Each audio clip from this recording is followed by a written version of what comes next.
Later on, when the judges come in, Okay, you can then go. Yeah, but now. You can go until there? Yeah. Ja, oké dan. Please, a little bit more. Okay. We doen dat. Ja, ja, maar ja. je moet echt. Luister, kom op. Ja. Maak het niet moeilijk, kom op. Terug en dan weer. You really have to do it. Ik volg een stap naar achteren. Oké, we gaan straks, als ze binnenkomen, gaan we straks hier staan. Ja. Ja? Geen probleem.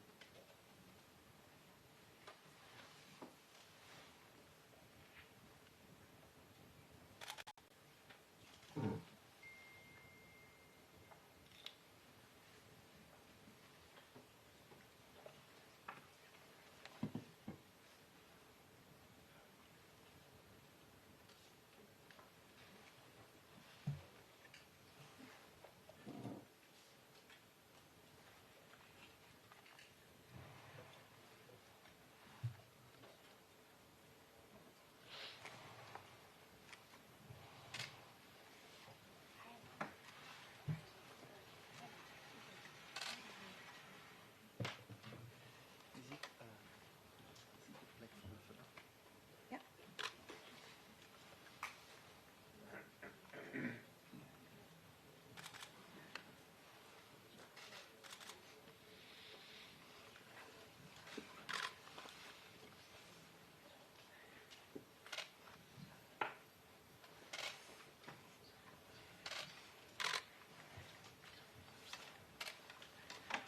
You have to move because De rechtbank. All rise.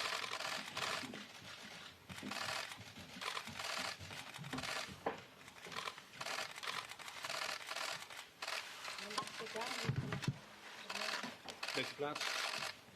Please be seated.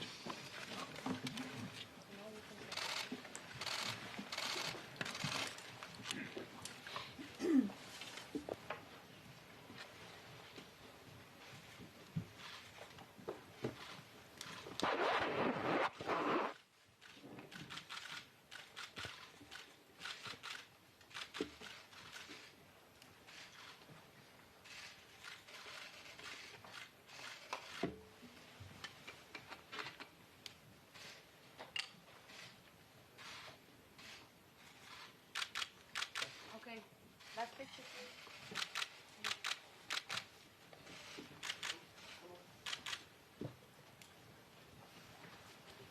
Okay, let's go.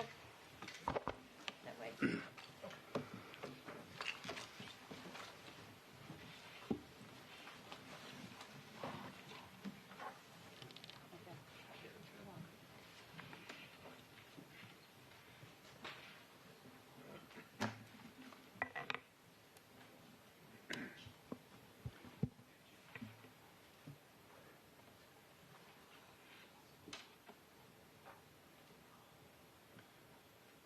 Ik heb begrepen dat nog een paar mensen I binnenkomen. have understood, says the presiding Wacht even tot die judge, hebben that plaatsgenomen. a few more people need to come in. I shall wait until they have found their seats.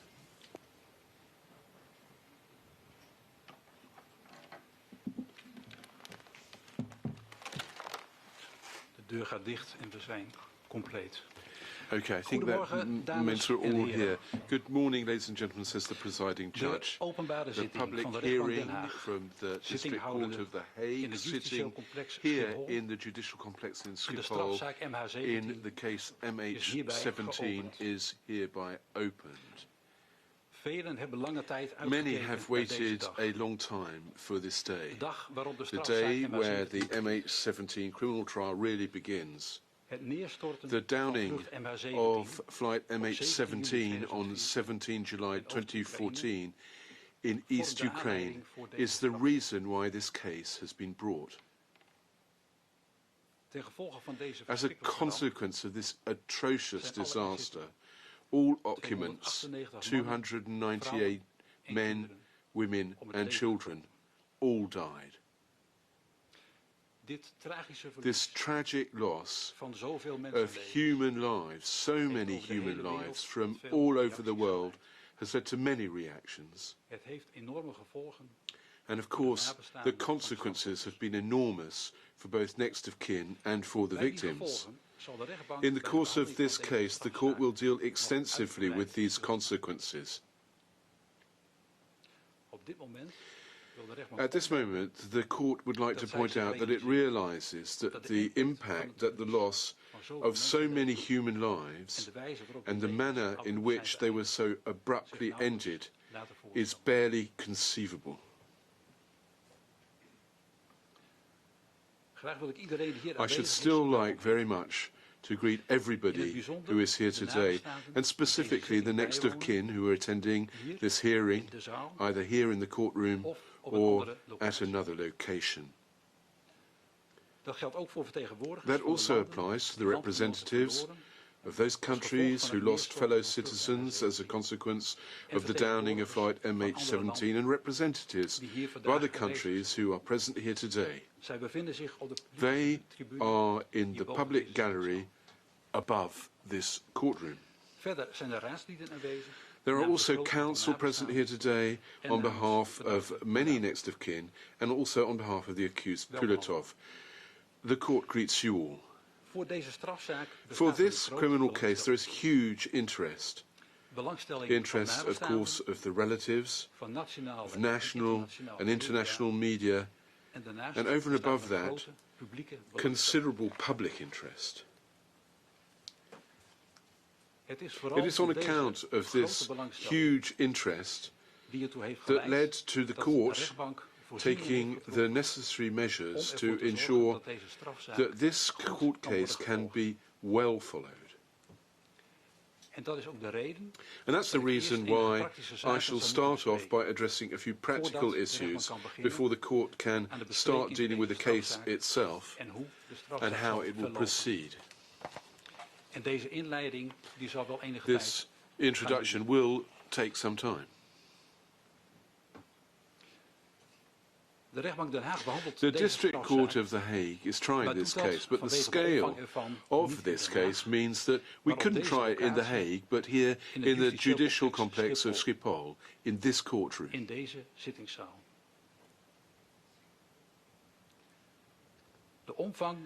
A number of circumstances have determined the scale of this case. Firstly, there are many victims. As well, the victims come from a number of different countries.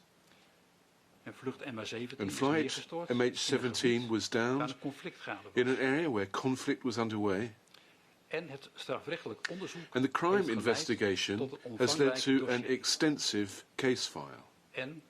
And, as I've already said, the interest in this case is enormous.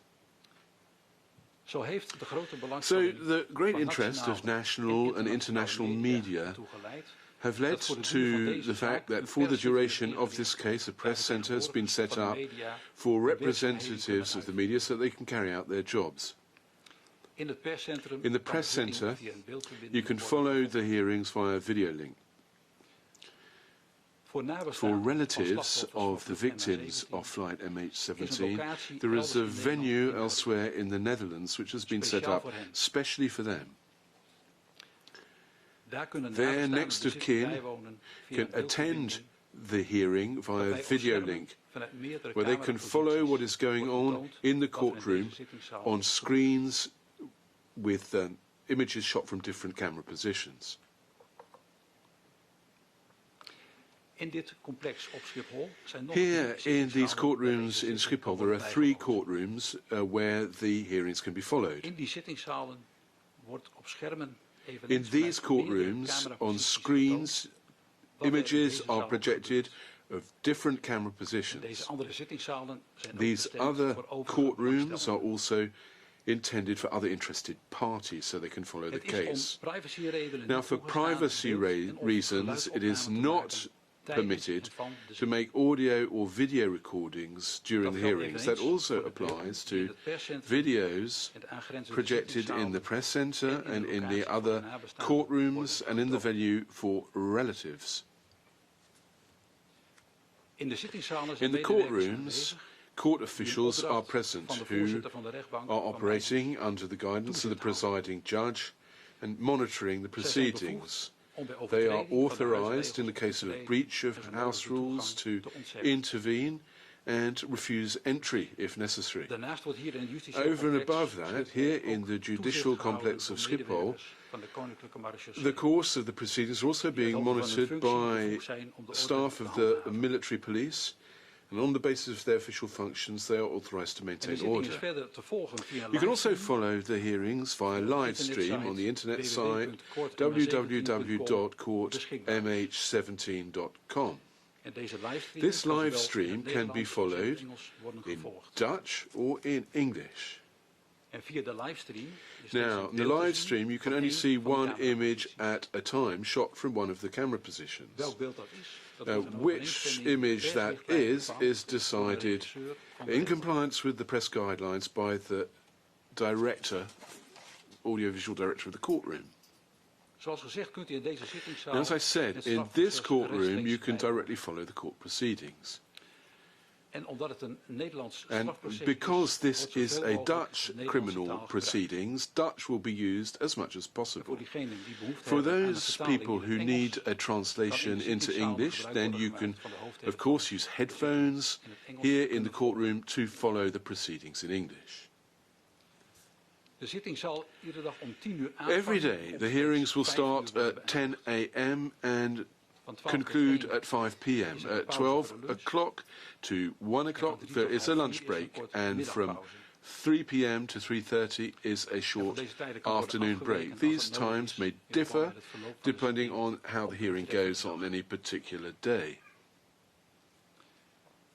Bij een onderbreking van de If zitting the hearing zal is adjourned, zal steeds worden gezegd op welk tijdstip de zitting wordt hervat. it will always be said at what time the hearing will En zodra de reconvene. zitting wordt onderbroken, If the hearing wordt de is livestream interrupted, the tijdelijk live afgezet. stream will be stopped De vertoning van de immediately. beelden in de andere zittingszalen The video projections in en the op de other locatie buiten de rechtbank courtrooms and in the wordt press gestopt, center zodra iedereen and on the in de venue zaal heeft outside of this courtroom will be stopped as and when everybody has left the opmerkte, courtroom. de belangstelling As I voor deze pointed strafzaak out, is groot. interest in this case De is omvang van deze huge. zittingszaal is, The zoals u kunt size zien, of this niet courtroom, zo as groot. you can see, Er kan is slechts not een beperkt large. aantal And so personen only a restricted number of zittingszaal people can take place here in the courtroom.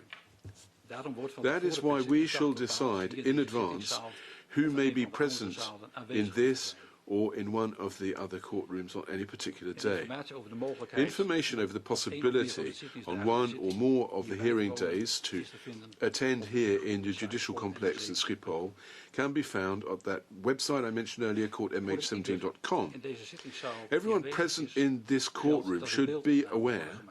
that video recordings are being made. Nabestaanden Relations and the accused will not be shown on screen if they don't want to, but the judges, the prosecutor, counsel and officers of the court die worden wel will gefilmd. indeed be filmed.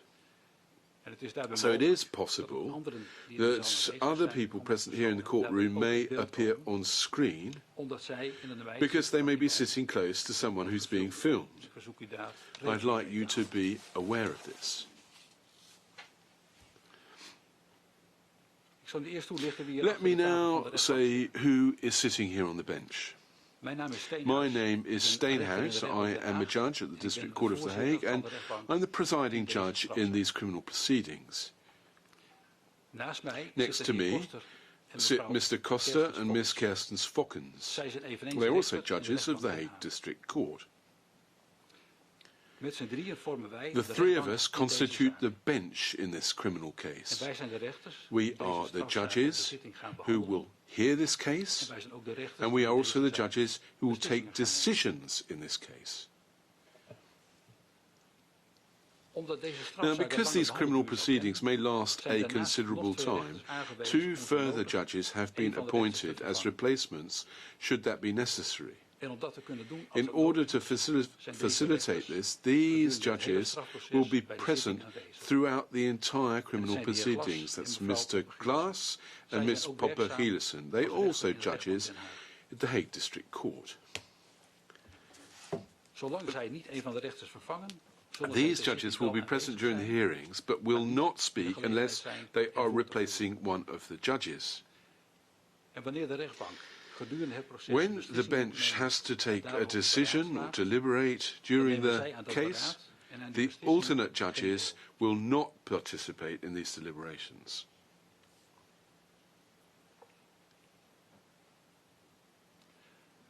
De rechtbank wordt ondersteund The door bench 3 juridische is supported medewerkers, by waarvan bij de zitting court steeds 2 clerks, aanwezig zullen zijn als always schriftelijk. 2 of those at every Ze zitten hearing helemaal day. links van mij. They are to my left. De taak van Their het advies task is om in een procesverbaal is van to de draw rechtszitting up a record vast te leggen of er what tijdens takes de place zitting gebeurt. during the court hearings. En op die manier In kan such het later fashion, we worden can check nagegaan hoe de how the zitting is hearings verlopen proceeded en of and aan whether alle all formaliteiten is formalities voldaan. were indeed complied with. Verder zijn namens het On Openbaar behalf of the Ministerie Public officieren Prosecution van justitie Service, en daarnaast public prosecutors are also present, namens de verdachte and counsel Pulatov for en the namens accused nabestaanden. Pulatov and for next of kin. En voor de verdachte Pulatov For zijn Mr. dat Pulatov, meneer Van Eyck, counsel mevrouw is Standushka. Mr. BCW van Eyck and En verder is vandaag Ais mevrouw Standushat. Kutina aanwezig. Furthermore, Ms. Kutina advocaat is in present. Rusland. She is a lawyer En die in is door de heer Russia Pulatov and was benaderd approached by met Mr. het Pulatov verzoek to om hem assist bij te him, staan. Zij is niet but bevoegd she om is dit not ter rechtszitting als authorized to advocaat op te appear treden. as counsel Maar in maakt wel deel these uit van de proceedings, verdedigingsteam. although she is part of the En defense voor mevrouw team. Kutina is vandaag een tolk aanwezig die voor haar het There is an gesproken interpreter as well here specifically for her so she can follow Ik the merk verder op proceedings. dat I should also de like to point raad out namens de that nabestaanden counsel on samen behalf of the next het of kin rechtsbijstandsteam MH17 vormen. may make up En the dat daarvan MH17 9 legal advocaten assistance deel uitmaken. team. So Zij zijn there vandaag allemaal are aanwezig 9 counsel part of that, and they are all present here today van and 398 represent at this juncture the interest of 398 relatives, next of kin, and 244 Officieren van victims. justitie, de raadslieden Prosecution, van de verdachte en van de Counsel nabestaanden for the zullen ook defendant and next of kin will all be allowed to address the court. Ik zal straks nog uiteenzetten I hoe shall een shortly explain strafprocedure in how Nederland criminal verloopt. proceedings work in the Op Netherlands. dit moment is Now, van at this belang te particular melden moment, dat it's het verloop important to van een point out that the strafproces course of a nauwkeurig in de wet trial is vastgelegd. is precisely laid down dat by betekent law, dat and de that behandeling means van that een the strafzaak treatment of volgens these criminal die proceedings specifieke regels follow moet gaan plaatsvinden. specific rules. Vorig jaar, Last in juni year, 2019, in June heeft de 2019, rechtbank op verzoek van the het Openbaar court Ministerie bepaald decided dat de on rechtszitting op 9 the maart request of the 2020 Public Prosecution Service that the trial will start on 9 March 2020. Daarnaast is op dit moment zittingsruimte Then gereserveerd courtrooms were reserved over a number of hearing blocks that start on 8 June 2020, 31 August 2020 and 1 February 2021. Er zijn 4 verdachten There are tegen wie het 4 Openbaar accused Ministerie vervolging against heeft which ingesteld. the Public Prosecution Service has laid Omdat charges. pas op de dag van de avond van de Given that it will only vandaag become dus clear on the day the trial starts, today in other één words, of meer of van de verdachten whether zal one or verschijnen, more of the accused al will dan niet appear met een advocaat, with or without heeft counsel, de rechtbank bepaald the dat court deze eerste has zittingsdagen determined that this, the first een hearing inventariserend day, will karakter be zullen hebben. devoted to stock taking. Dat betekent What does that mean? That means deze that eerste the fase van het first proces phase of bedoeld this is trial om de stand van zaken is die intended to gaven map out the current state of die play. verschijnen er bij de aanvang van de zitting. Who will appear at the beginning of these hearings? Is er verdediging namens een verdachte? Is there counsel for the Zijn defense, er for any advocaten of the namens defendants? nabestaanden? Are there counsel for the next of Wat is kin? de stand van zaken What in is the het state of rapport? play in the criminal investigation? Is de zaak gereed om inhoudelijk Is behandeld te the worden? case Of is er ready nog to nader be onderzoek dealt nodig? with on the merits? Or Dat is zijn vragen further die op investigation deze necessary? zitting So these are the worden onderzocht. questions that today are on the agenda. Toen het Openbaar Ministerie op When 19 the juni Public 2019 Prosecution Service made known the beslissing tot decision to vervolging prosecute openbaar maakt on 19 June en de eerste dag van 2019 deze zitting and the bekend start werd gemaakt, of this trial nog was niet made duidelijk known, wanneer het volledige it was dossier not clear beschikbaar at zou that juncture when the complete case file would be available. Dat dossier bestaat The op dit case moment file, right now, uit circa 36.000 pagina's. is made up of 36,000 pages and an enormous amount of multimedia files. Het is een It's a digitaal dossier digital case file. en om die reden zullen And we for ons these regelmatig reasons, op you de will schermen see zien us regularly consult the screens. Ook was tot voor kort niet Also, bekend until recently, it was not known één of meer advocaten whether zich one ter or rechtszitting more zouden of the laten- defendants één of meer verdachten zich tijdens de would terechtszitting attend the trial zouden laten bijstaan or of be vertegenwoordigen represented by door een counsel. advocaat. In januari In January 2020 hebben 2020, twee advocaten gesteld two voor de verdachte Pulatov. lawyers came forward on behalf of Zij the beschikken sinds accused enkele weken Pulatov, over and het dossier. they've had the case file En now dat for a betekent few dat ze nog weeks. maar kort de tijd That hebben gehad really means that they've had but a brief space of time to prepare for this hearing. in een grote strafzaak. In a major case, it is not unusual that defense, prosecution and the bench consult En rechtbank. prior to the hearings. Dat is in deze And zaak ook that gebeurd. has been the case in this Voorafgaand aan deze zitting criminal case. Prior to heeft de this rechtbank hearing, schriftelijk gecommuniceerd the bench communicated in writing with the Raadslid Public van Prosecution Pulatov Service and counsel mogelijke representing indeling the van de defendant eerste dagen Pulatov van deze regarding the possible structure of the first hearing days. De raadslieden en de officieren van Counsel justitie and prosecution made their positions known to the court. en op basis And daarvan on heb ik als that voorzitter van de basis, rechtbank the presiding enkele judge aanwijzingen gegeven has decided to give a few pointers which die in essentially deze fase van het specifically proces relate to topics that may be addressed during this phase of court proceedings. Ik zal zo ingaan op de positie I van shall de shortly go verschillende into the procespartijen in position de of the strafzaak. different parties to the proceedings De wijze in a waarop in criminal Nederland een case, strafproces verloopt how a criminal en wat dat case betekent voor de is strafzaak en de heard zitting. here in the Netherlands and what that means for MH17 and this Dat betreft case. informatie die van It belang relates is to voor ieder, information that is maar vooral important voor for de belangstellenden each and vanuit het everyone, but buitenland above all en de for buitenlandse media. interested parties from abroad and for foreign media. Vervolgens zal, zoals de Next, wet as voorschrijft, the law formeel prescribes, we will geanalyseerd proceed to wie a er zijn formal verschenen inventory en of de of verdachten who has de juiste appeared and bewijzen whether the hebben defendants have voor been de zitting correctly van vandaag. called for today's En naar hearings. aanleiding daarvan Subsequently, zal de rechtbank ook enige The bench will beslissingen need to moeten nemen. take some decisions. Daarna zullen de officier van justitie Then- en de raadslieden het woord kunnen voeren. The prosecution will have the opportunity to address the court.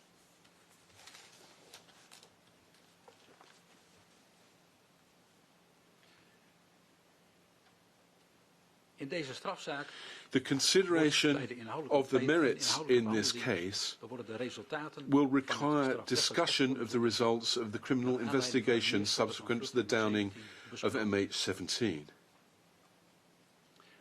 Het feit The fact dat sinds that 17 juli 2014 6 years have gone bijna by 6 since jaar zijn 17 verstreken, July betekent dat van de 2014 nabestaanden means that for the next of kin and for other people, a great deal of patience has been required.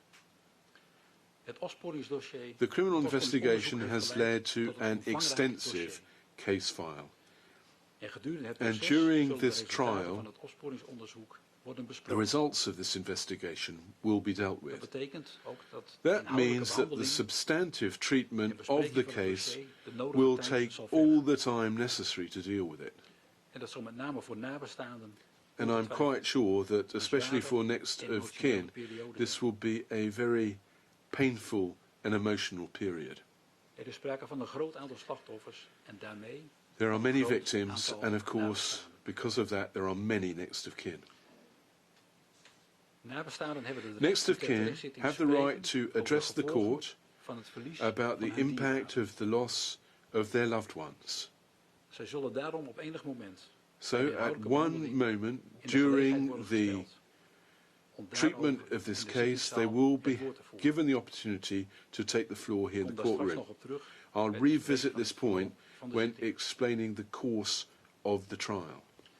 Het betekent ook This dat means voor het also that uitoefenen next van of het kin, spreekrecht door nabestaanden exercising their ruim de right tijd zal worden to genomen. address the court, will perforce take time, En daarom zijn er voor dit jaar and that time will be given.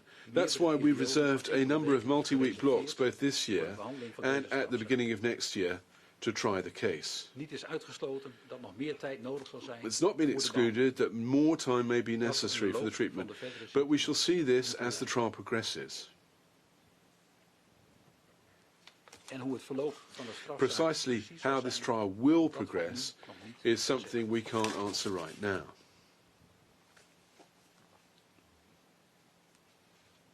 Ik kondigde zojuist al aan dat ik I nader in zou gaan mentioned a op de little earlier positie that I van would go somewhat verdachten, deeper into the position of slachtoffers en defendants, nabestaanden victims in of het next of Nederlandse kin strafproces. in Dutch criminal proceedings.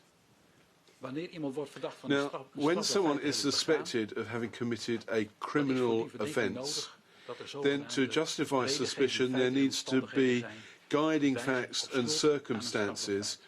which point to guilt in the commission of a criminal En wanneer offence. sprake is van zulke redengevende And feiten when there en appear to be omstandigheden, such guiding dan facts is and het mogelijk circumstances, binnen de then it is grenzen van het possible wetboek van strafvordering within opsporingsonderzoek the in Dutch te Code stellen. of Criminal Procedure to open criminal Dat onderzoek prosecution. vindt plaats onder leiding van Investigation officieren van justitie. then starts under basis the van de lead resultaten of van het a opsporingsonderzoek public prosecutor. On the kan de basis of the officier van results justitie of that besluiten investigation, een verdachte te vervolgen, prosecution can de then zaak aan decide te brengen bij de rechtbank.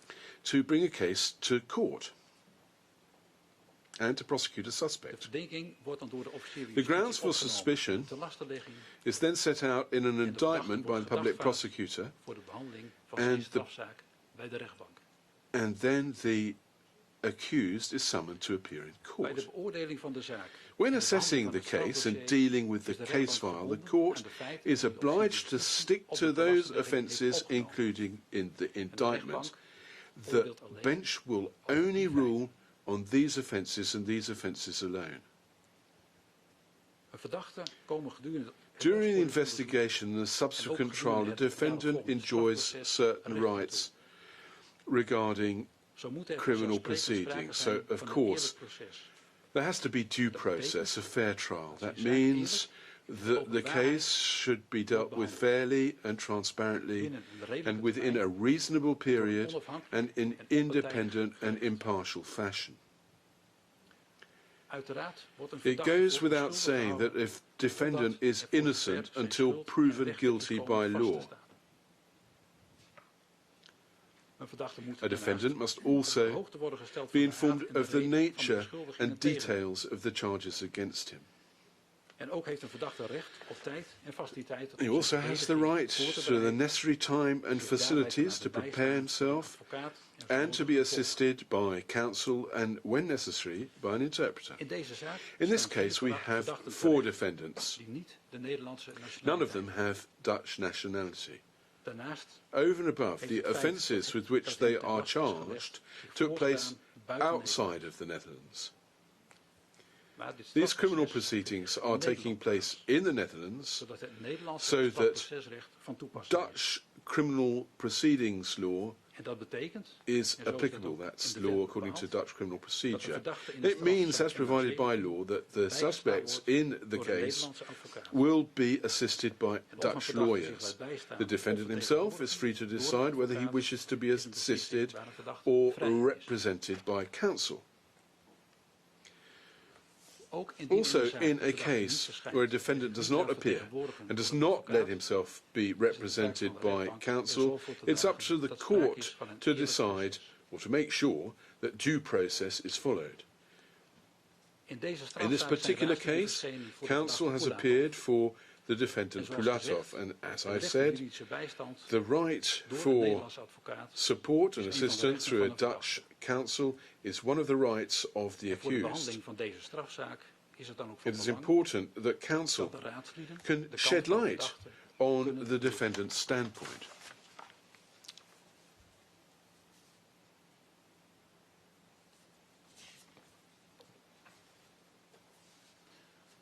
over de positie van slachtoffers. Let me en now nabestaanden say in a het few strafproces. words about the position of victims and next of kin in criminal proceedings here in the Degenen die Netherlands. als rechtstreeks gevolg van een Those who strafbaar feit directly nadeel suffer ondervonden, prejudice subsequent to a criminal offence are designated as victims. A victim heeft in een strafprocedure has bepaalde rechten under die in criminal het wetboek van procedure strafvordering zijn certain opgenomen. rights which are included in the Dutch Code of Criminal Slachtoffers Procedure. kan worden ondersteund A victim can be door organisaties supported voor by slachtofferhulp. organisations that assist victims. Tevens A kan de victim slachtoffer may zich laten also bijstaan be assisted by advocaat. counsel. en een advocaat A of lawyer andere schriftelijk or gemachtigde someone persoon else kan het who slachtoffer has vertegenwoordigen written op de zitting. authorization may represent the victims during Een the slachtoffer heeft verder hearings. recht op informatie over de voortgang van het The opsporingsonderzoek victim also en de aanvang has en the right voortgang to van het information about the strafproces. progress of the criminal investigation and the beginning and the course of the criminal proceedings. Victim can also petition to have sight of court documentation that they consider important. Daarnaast mag een slachtoffer van A bepaalde victim may misdrijven het also zogenaamde add procedural documents to the case file.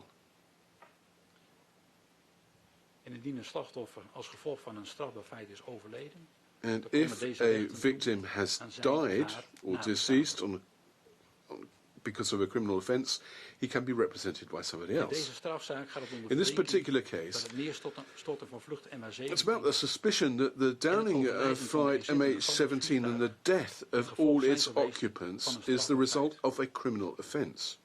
en dat betekent This dat de means nabestaanden that the van next deze of kin of 298 these 298 deceased in die hoedanigheid de enjoy rechten toekomen legal die rights de wet aan given slachtoffers to heeft toegestaan. victims. De nabestaanden zijn tot op heden geïnformeerd en Up voorgelicht until door het today, the Openbaar next of kin have been Ministerie en informed door andere by organisaties. the Public Prosecution Service and other organisations. Een aanzienlijk aantal van de nabestaanden And a wordt op deze considerable zitting number vertegenwoordigd of door de next Raad of van de kin Raadsvrouwen. are represented during these hearings by counsel. Naast de nabestaanden kunnen we ook andere Over and personen above die next nadeel of hebben kin, ondervonden other van het persons who neerstorten may van have vlucht suffered MH17 prejudice zich als slachtoffer melden. on account of the downing of flight MH17 may Luchtvaartmaatschappijen of register. mensen For op de grond example, die schade hebben geleden airline als gevolg companies van or het people on the neerstorten van een ground vliegtuig. who suffered prejudice on account of the plane being downed. Bij de behandeling van de strafzaak zullen de nabestaanden die dat willen During this de case, gelegenheid krijgen the next of kin om in de zittingszaal who in so hun wish eigen will woorden have te the spreken opportunity over de persoonlijke to address gevolgen the court in their own words and to overlijden speak van hun dierbaren, about the personal consequences en ook of the death over of their de loved straf ones. And also, die aan de they verdachte may bij address the veroordeling sentence volgens that they hen feel zou should moeten be worden imposed in the case of a conviction. Zo'n verklaring kan ook Such voorafgaand aan de statement zitting may worden be opgenomen, recorded waarna beforehand deze opname and played tijdens de zitting later wordt afgespeeld. in court. Naast de And mogelijkheid over and om ter above the zitting te possibility to spreken, address is the het ook mogelijk court, een schriftelijke it's also verklaring over die possible to gevolgen submit aan de a rechtbank written over te leggen. declaration about the consequences. Deze verklaring komt Submit in het dossier that to the en court. zal ter This zitting worden besproken. declaration then will be included in the case file and discussed during hearings, Worden uitgesproken. or can be read out by next of kin or a representative of next of kin. Nabestaanden kunnen Next net of als kin slachtoffers een vordering tot Can, schadevergoeding just indienen as victims, voor file a schade claim die for ze als direct compensation gevolg van for het feit hebben prejudice geleden. they suffered as a direct En bij consequence de of the verdere planning van het offences. verloop van deze And in zitting future planning zal de rechtbank zittingsruimte of these reserveren voor de hearings, nabestaanden die dat the willen court om will gebruik te maken reflect. van het spreekrecht. This will be done precisely, it depends on the number of next of kin Is mede afhankelijk who wish van to of de nabestaanden exercise their van het right to spreekrecht gebruik address maken. the court. Inmiddels Right bestaat daar now, wel enig zicht op. we have some idea about how this will proceed. According to the information that the court has received from the prosecution, right now, 49 next of kin have said that they wish to make use of the right to address the court. 82 next of kin wish to submit a written declaration, and 84 next of kin wish to submit a claim for compensation. Dit zijn Of voorlopige course, aantallen. these numbers are provisional. Het spreekrecht zal aan de orde The komen right als to het address the strafdossier court ook inhoudelijk will is follow the besproken. substantive consideration of the case file. En daarom zullen nabestaanden pas in So een that latere means zittingsperiode that next of kin will be given the opportunity to submit a declaration later on in the hearings. slachtoffers die een vordering tot schadevergoeding hebben ingediend. At this moment, the court will make specific arrangements for this in consultations with En zodra dat relatives moment counsel. dichterbij komt, zullen daarover specifieke afspraken Next of worden kin gemaakt, and victims mede in will overleg be met able, as de I said, advocaten to van de nabestaanden. submit a claim for compensation and explain this claim.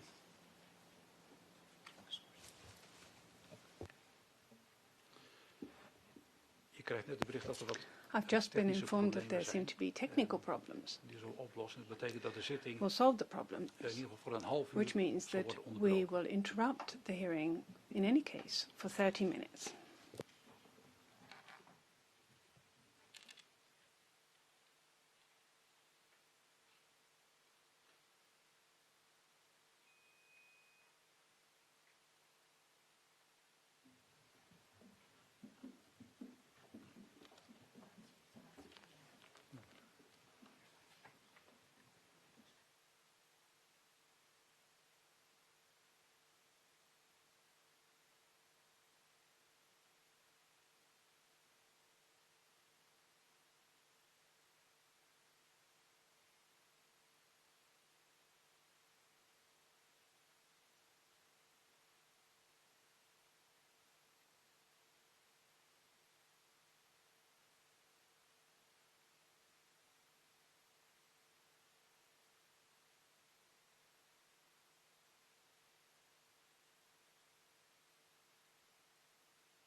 De rechtbank. All rise.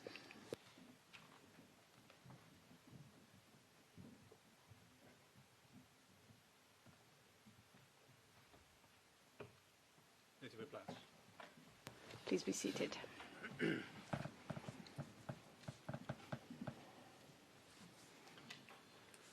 Goed, de zitting wordt hervat.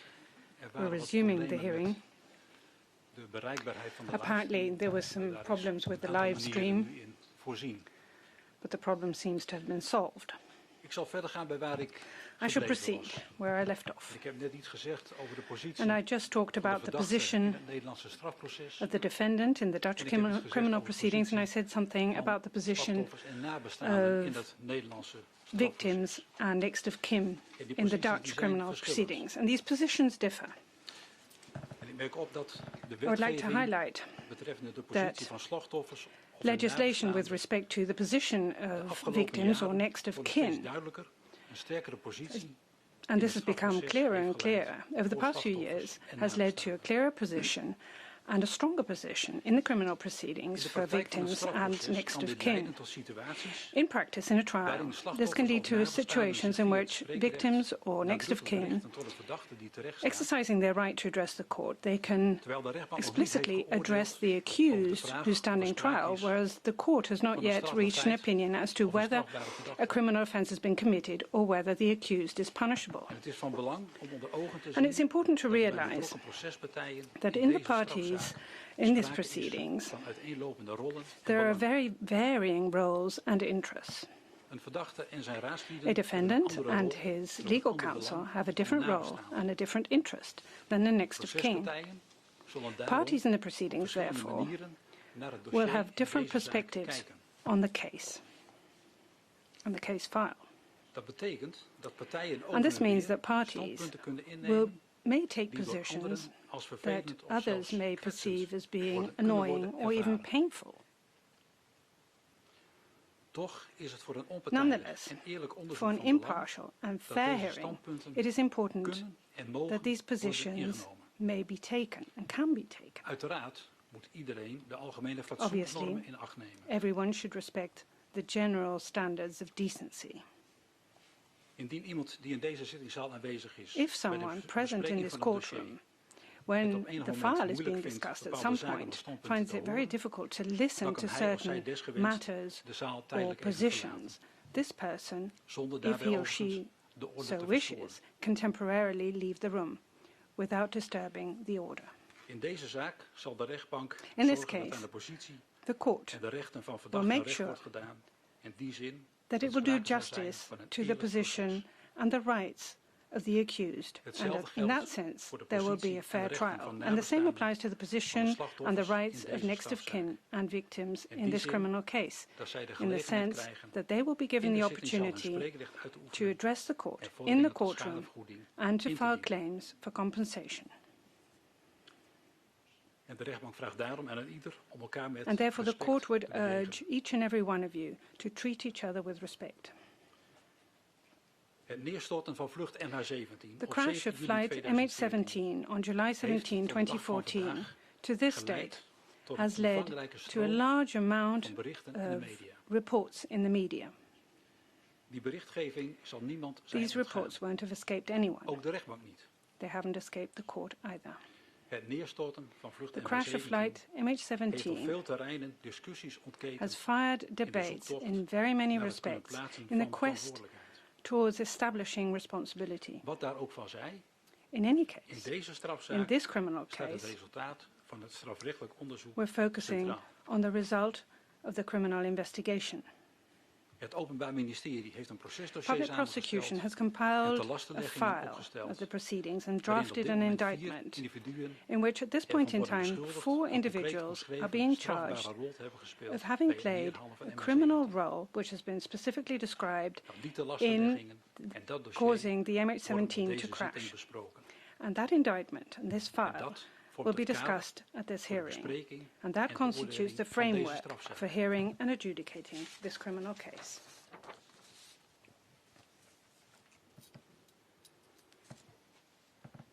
De rechtbank zal in het kort The uiteenzetten court hoe in Nederland will het shortly strafproces describe verloopt. criminal proceedings in the Netherlands and how they are Dat is vooral conducted. van belang And this vanwege is de particularly grote important internationale with belangstelling respect to voor the deze large zaak. international interest and attention in this Het case. verloop van een zitting in een Nederlands The strafproces course of a hearing het wetboek in van a Dutch strafvordering criminal voorgeschreven. proceedings has been laid En dat down leidt in voor the de Dutch meeste Criminal strafzaken Code of Procedure. tot een And for most criminal zittingsverloop. cases, that leads to a well-balanced conduct of proceedings. De rechtbank stelt eerst vast of er al The dan court niet will een first verdachte is determine verschenen. whether or not a defendant has appeared. Indien dat het geval is, And should that be vertelt the de officier case, van justitie the public waarvan hij wordt prosecutor verdacht. will present the accusation. Dat heet de voordracht. This is called the presentation.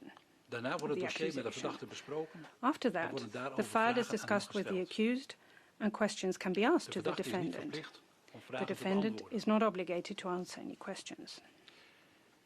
Indien er geen verdachte en geen gemachtigde advocaat namens hem zijn If verschenen, no defendant de has verdachte appeared wel or op de no juiste wijze authorized is counsel on gedagvaard, his behalf, dan kan and de if the rechtbank defendant has zogenaamd been duly verstek summoned, verlenen. then the court can try in Dat absentia, betekent dat de zaak which dan means wordt that the behandeld case will be buiten heard aanwezigheid van de without the verdachte. defendant being present. Ook in dat geval In such a draagt de case, officier van justitie de The zaak public voor prosecutor will also en zal present de the rechtbank de inhoud accusations, van het dossier and the bespreken. court will discuss Maar daarover the kunnen dan geen substance of vragen the aan de file, verdachte but no worden questions gesteld. will then be asked to the defendant. Anders dan in veel andere As opposed to landen many is other in countries, het Nederlandse in the Dutch strafrechtssysteem criminal niet gebruikelijk law om system, alle it's getuigen not common of practice deskundigen to in een examine strafzaak ten overstaan van witnesses de rechtbank te horen. or experts Al kan in a dat criminal natuurlijk wel. case before the court. It is, however, possible. De Nederlandse strafrechter behandelt een The strafzaak Dutch vooral op court in basis criminal van cases schriftelijke will stukken. hear a case particularly on the basis of written En in documents. Nederland vindt de strafproces And in the altijd Netherlands, plaats, the criminal proceedings voornamelijk will plaats take op basis place van het strafdossier. essentially on the basis of the case file. Behalve het bespreken van dit dossier Besides komen ook de discussing the persoonlijke file, omstandigheden personal van de circumstances verdachte aan de of the orde. defendant will also be addressed. Slachtoffers van strafbare feiten Victims of krijgen criminal de gelegenheid offences will be hun given the spreekrecht uit te opportunity oefenen to exercise en ze their right kunnen to address the vorderingen court, indienen tot and they can schadevergoeding. file claims for compensation. Nadat dit allemaal is gebeurd, krijgt de officier van justitie de Once all this has been gelegenheid om done, the standpunt public in te nemen. prosecutor will be given the opportunity to In present zijn his requisitoor position.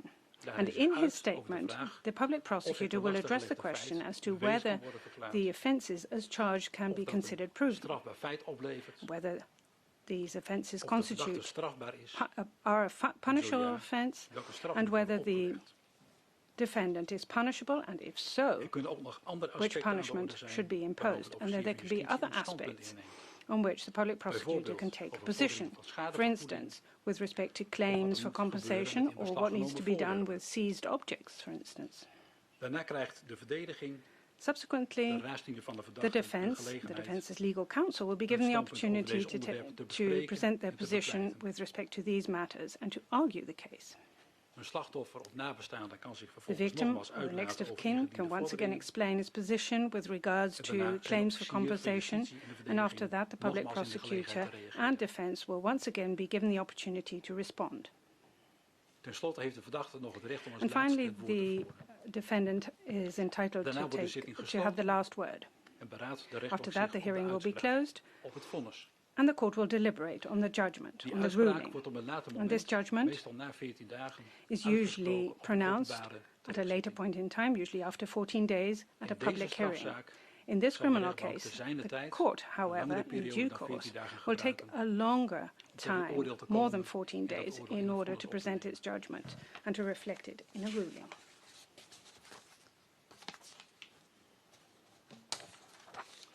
Het voorgaande is het normale verloop van een zitting.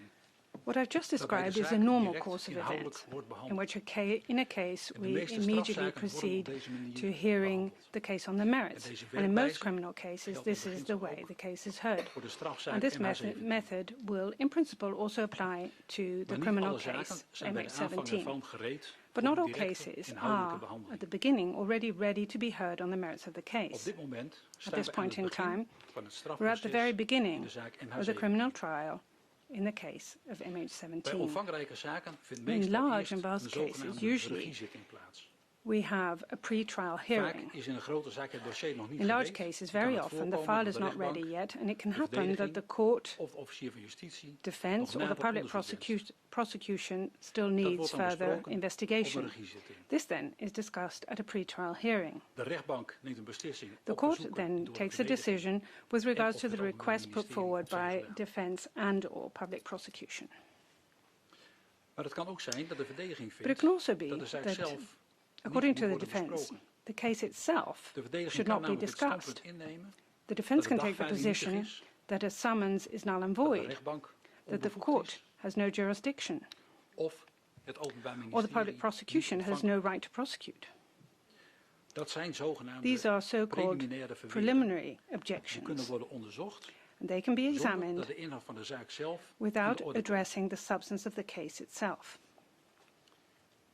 Indien de verdediging een dergelijk verweer wil If the voeren, defense wants to dan wordt dat pursue direct such a bij de defense, aanvang van de zitting aan de orde it gesteld. has to be addressed at the Nog beginning voor de of the voordracht hearing, van de zaak even before the van de officier van presentation of the justitie. accusation on the part of the public En dat prosecutor. moment wordt zo door de wet And this is a point in voorgeschreven. time that is stipulated by law. De reden daarvan is dat And the wanneer een reason dergelijk is verweer slaagt, That if de zaak such a daarmee ten defense einde is gekomen. succeeds, that'll mean the end of the case. En aan een inhoudelijke behandeling, And it will also dus de mean bespreking van het dossier en that alles wat daarmee samenhangt, the discussion of the wordt dan niet meer file, toegekomen. the merits of the case will then no longer be discussed. Zoals eerder gezegd, heeft As I pointed voorafgaand out aan deze earlier, zitting overleg Prior to plaatsgevonden this hearing, tussen de there has been verdediging en de discussion officieren van between the justitie. defense and the public prosecution. Er is een briefwisseling geweest tussen de verdediging, de There's officieren been van correspondence justitie en de rechtbank. between the defense, public prosecution and the De court. verdediging heeft daarbij te kennen The gegeven defense has nog pointed geen out standpunt te kunnen innemen that it cannot over de vraag take a of position zij dit yet soort preliminaire on the verweren question as zal to whether voeren. or not it will file Ook such zegt de preliminary verdediging nog objections. niet aan te kunnen And the geven defense of has er also onderzoekswensen indicated that zijn it cannot die point de out at this verdediging point in op de time terechtzitting wil whether there are any bespreken. requests for investigation that they would like to De discuss belangrijkste at the redenen hiervoor hearing. zijn dat de verdediging pas The main kort geleden reason is that het the omvangrijke defense dossier heeft ontvangen only received the en case dat file zij, a short ook time omdat ago, het dossier and also because the grotendeels in het file Nederlands is is essentially opgesteld, in Dutch, dit nog niet they have met not haar cliënt hebben had the kunnen bespreken. opportunity to discuss the file with their client. Strikt genomen Strictly speaking, zou het strafproces dus moeten the criminal trial wachten would have to tot de wait verdediging until the voldoende is defense is voorbereid sufficiently om te kunnen prepared in bepalen order to of zij de determine genoemde whether or not preliminaire verweren they would like to wil file voeren. the so-called preliminary En objections, of de verdediging verzoeken heeft tot het doen and uitvoeren also van whether the nader defense has onderzoek. any requests for further En investigation. dat zou betekenen dat de zitting And that op would dit moment imply niet verder kan gaan. That the hearing would not be able to proceed. In de eerder genoemde briefwisseling In tussen de aforementioned raadslieden van de correspondence verdachte between Poulatov legal counsel de of officieren van defendant justitie Poulatov, en de public rechtbank prosecution and is the de court, mogelijkheid aan de orde gekomen the dat possibility hier was ter discussed rechtszitting that here at the nu vandaag hearing wordt beslist today a dat de decision be raadsleden bij taken de aanvang van het that volgende legal zittingsblok counsel at the start in of the juni next hearing van dit block, jaar that would be de in June preliminaire 2020, verweren mogen voeren. they can file their preliminary objections. Dat ze dan verzoeken And also tot nader onderzoek mogen doen. that they can make requests at Welke that time verzoeken for de further rechtbank investigation, dan which weliswaar requests zal toetsen. will then Op de be noodzakelijkheid reviewed and daarvan, examined by the court maar dat in de order to uitkomst van die establish whether they're toetsing necessary, but the niet wezenlijk outcome zal verschillen of this examination van will wat not met toepassing fundamentally differ from what het would be zogenaamde achieved by verdedigingsbelang applying the zal so-called worden interest of the defense. En dat betekent dat als And de that rechtbank means moet that if the beslissen court has of to nog nader decide onderzoek moet worden verricht, whether or not further zij feitelijk investigation toetst should be of conducted, de the verdediging court belang will heeft bij in dit fact examine onderzoek, whether the defense has hetgeen an een lagere interest lat in is such an dan de investigation. formele And toets. this threshold is lower than Namelijk the of het formal onderzoek criterium, noodzakelijk is. namely whether or not investigation is Over necessary. deze punten is voorafgaand aan de zitting Now, there's been gecorrespondeerd. correspondence prior to this En dat heeft hearing geleid on tot de these points, uitkomst and zoals this u has net led hebt to the uiteengezet. outcome that I just outlined. En dat betekent ook dat ik nu And that eventjes also mijn means blik that I wend tot will de now verdediging en look tot de officier van justitie. at the defense and public En dat ik aan hem prosecution, wil vragen of and ik I'd like to ask hiermee them deze punten whether I over have de preliminaire formulated verweren, these points on dat die preliminary na de voordracht objections zullen plaatsvinden. correctly, that they will be taking En het place bespreken after van the presentation of the onderzoekswensen die dus op een accusation, later moment and the zullen discussion plaatsvinden. of the En dat request for daarbij het investigation will zogenaamde also be ruimtecriterium discussed wordt toegepast. at a later point Of in ik dat time, juist and heb that therefore we geformuleerd, will be samengevat. applying a broader criterium. So the dat question dan is whether onderwerpen zullen I've zijn summarized that die in correctly, de volgende and that these will be zittingsperiode van matters 8 that will be juni discussed in the next 2020 hearing aan de period orde zullen komen. as per June 8, 2020. Ja, Correct. dat is correct. That is correct. Ja. En de officieren die geven ook aan dat dat Prosecution correct is. has also indicated that En that nu is u allebei correct. aangeeft dat ik dat correct Now heb that you have all verwoord, indicated that I have zeggen formulated dat de this rechtbank correctly, I zich can ook inform you that the op court voorhand in overleg met u in deze aanpak heeft kunnen vinden. agrees with Dat this betekent dat hierbij approach, die beslissing and that over die means punten that hereby this decision on die these ook ter points terechtzitting zijn genomen. have been taken at the hearing. En het gevolg daarvan is dat de zitting op dit And the moment kan worden consequence voortgezet. of that is that we can proceed with the hearing at this point in time.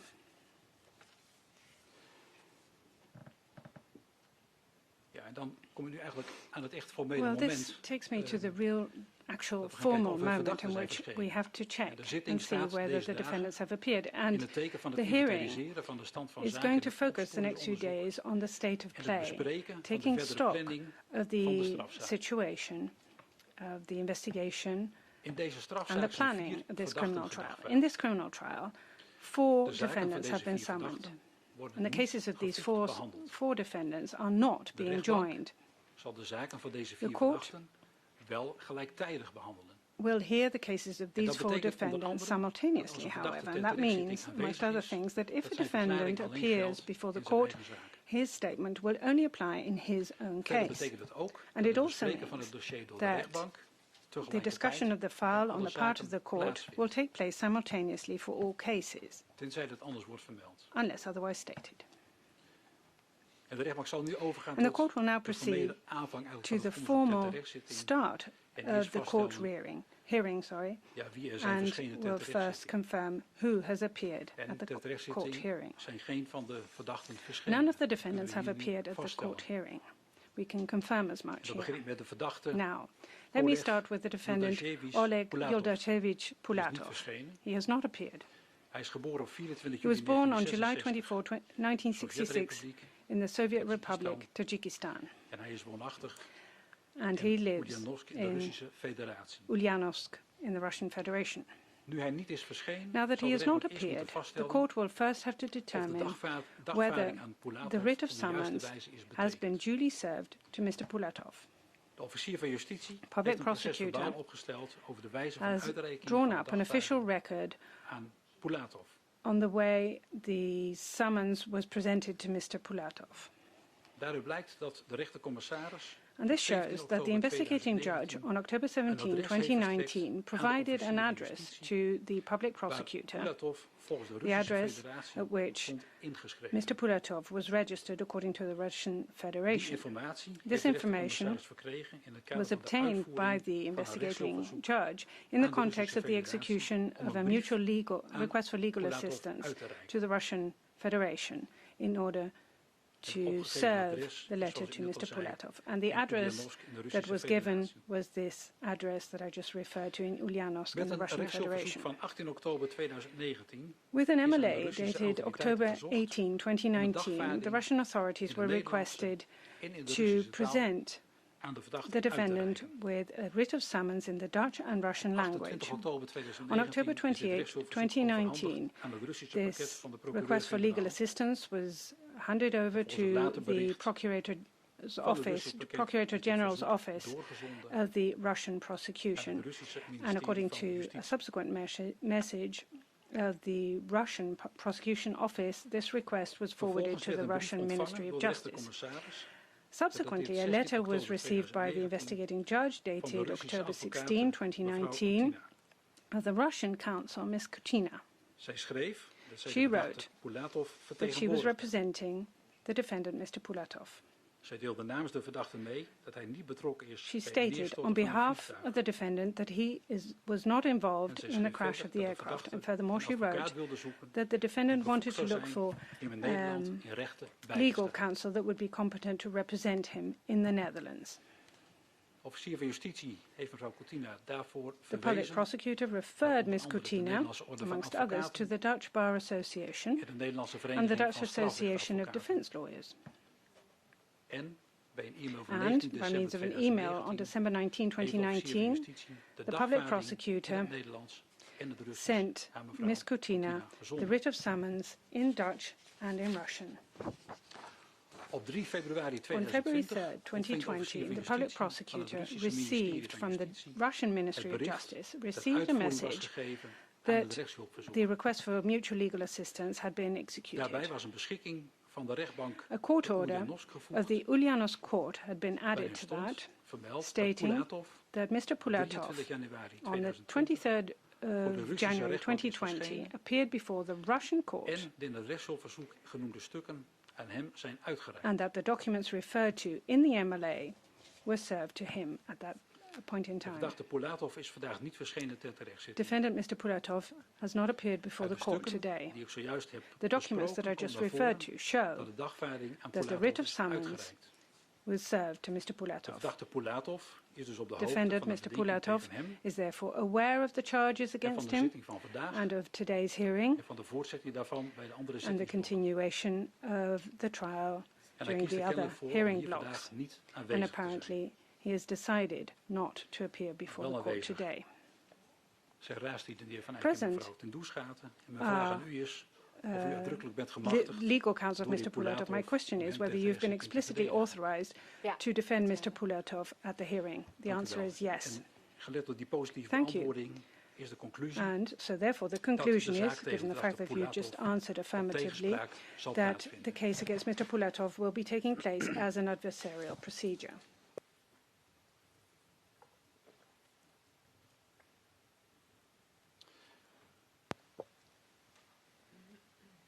Ik heb net geconstateerd dat ook de andere I verdachten just niet noted that verschenen the zijn. others En dat betreft Sergei accused did not appear either. They are Nikolajevich Sergei Dubinsky, Nikolaevich Dubinsky, geboren op 9 augustus born on 9 1962 August 1962 in Donetsk in in Oekraïne. Donetsk, Ukraine.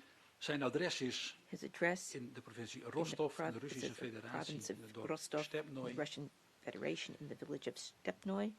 De andere verdachte is Igor Another suspect is Volodovich Girkin, the geboren Volodovich 17 december Girkin, born on 17 December 1972 in Moskou, 1972 in de Russische Moscow, in the Federatie. Russian Federation, En hij is ook in Moskou woonachtig. and he resides in Moscow. En verder Leonid And then Volodimirovich Tjatchenko, Volodimirovich geboren op 10 Tjatchenko, januari born on 10 1972 January in de Oekraïne. 1972 in Ukraine. En van hem is ook een adres bekend And his in address de is Oekraïne, known in as well Donetsk. in Donetsk, Ukraine. Zij zijn niet verschenen They have not appeared en ook heeft zich voorafgaand aan de zitting prior geen advocaat to this voor een hearing. van deze verdachten gesteld. Counsel came forward for any of these De rechtbank zal nu bespreken welke stukken zich defendants in either. het The dossier court shall bevinden now discuss which betreffende documents de betekening van de are in the dagvaarding aan file deze concerning verdachten. the service of the writ of summons to these En ik zal eerst defendants. aangeven First, I will wat het indicate toetsingskader is waar de rechtbank the rekening mee houdt. review framework that the court considers. De kennisgeving van een dagvaarding aan natuurlijke personen notification geschiet door betekening. Of a wil writ of zeggen, summons to De natural uitreiking persona van een dagvaarding happens through service. That means that the writ of summons dat het is plaatsvindt served op de bij de wet voorziene wijze.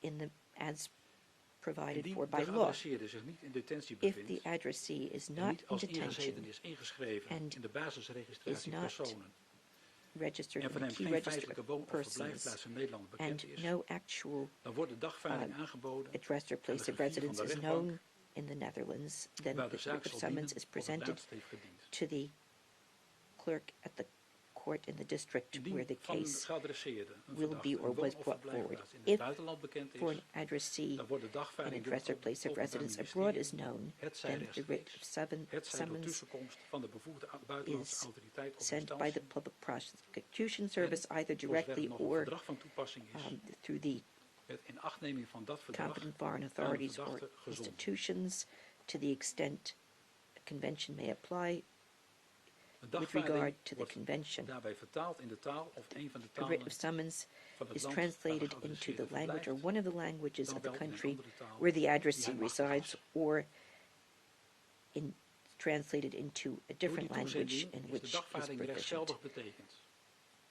This En als datum waarop de transmission betekening constitutes plaatsvindt, due geldt de service datum of the van de writ of verzending summons, van de and the dagvaarding, date of waarvan service aantekening dient te is considered to geschieden in be de akte van the uitreiking. date on which the writ of summons is sent, noting Voorts geldt the dat uit de stukken slechts hoeft te date blijken in the dat de memorandum of tussenkomst service. is ingeroepen In addition, en niet dat aan de gedane verzoek is voldaan. documents need to reflect only that the matter has been brought Indien before the evenwel court. aannemelijk is dat de buitenlandse autoriteit of instantie it's plausible that the foreign authority or institution has not implemented the request, then the court is expected to suspend the investigation at the hearing to compensate for this not happening. If the writ of summons has been served to a defendant whose address abroad is known, and neither the defendant nor his counsel appears in court, then the court, unless there are indications to the contrary,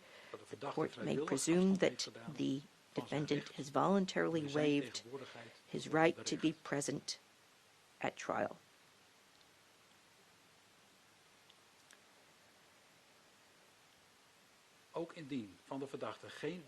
And if no address or place of residence is known for the defendant and the writ of summons has been duly served according to applicable rules, the court may continue with trial in the case. At the start of criminal proceedings for which where a suspect has not appeared, the court needs to examine first whether the writ of summons was duly served. If the summons was not duly served, then the court shall declare the writ of summons to be invalid. If the summons is valid, then the court may find it desirable that the defendant is present at trial. In that case, the court may order that the person shall appear in person and order the person to be brought before the court.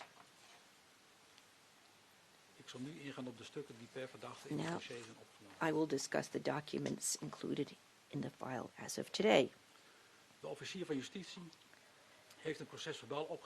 The prosecutor has drafted an official report about how the writ of summons was served to defendant Gierken. Gierken is not in detention in the Netherlands and is not registered in the key register of persons in the Netherlands, nor has the investigation revealed any address or place of residence or a mailing address in the Netherlands for Gierken.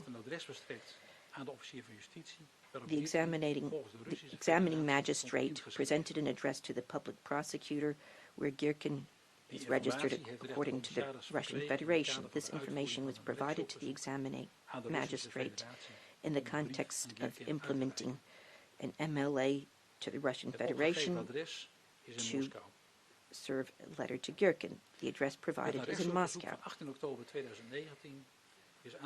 In an MLA dated 18 October 2019, the Russian authorities were requested to serve the writ of summons to the defendant. The summons was in Dutch and in Russian. On 28 October 2019, the MLA was presented to the Russian Public Prosecution Service. According to a later report from the Russian Prosecution Service, the request was transmitted to the Russian Minister of Justice.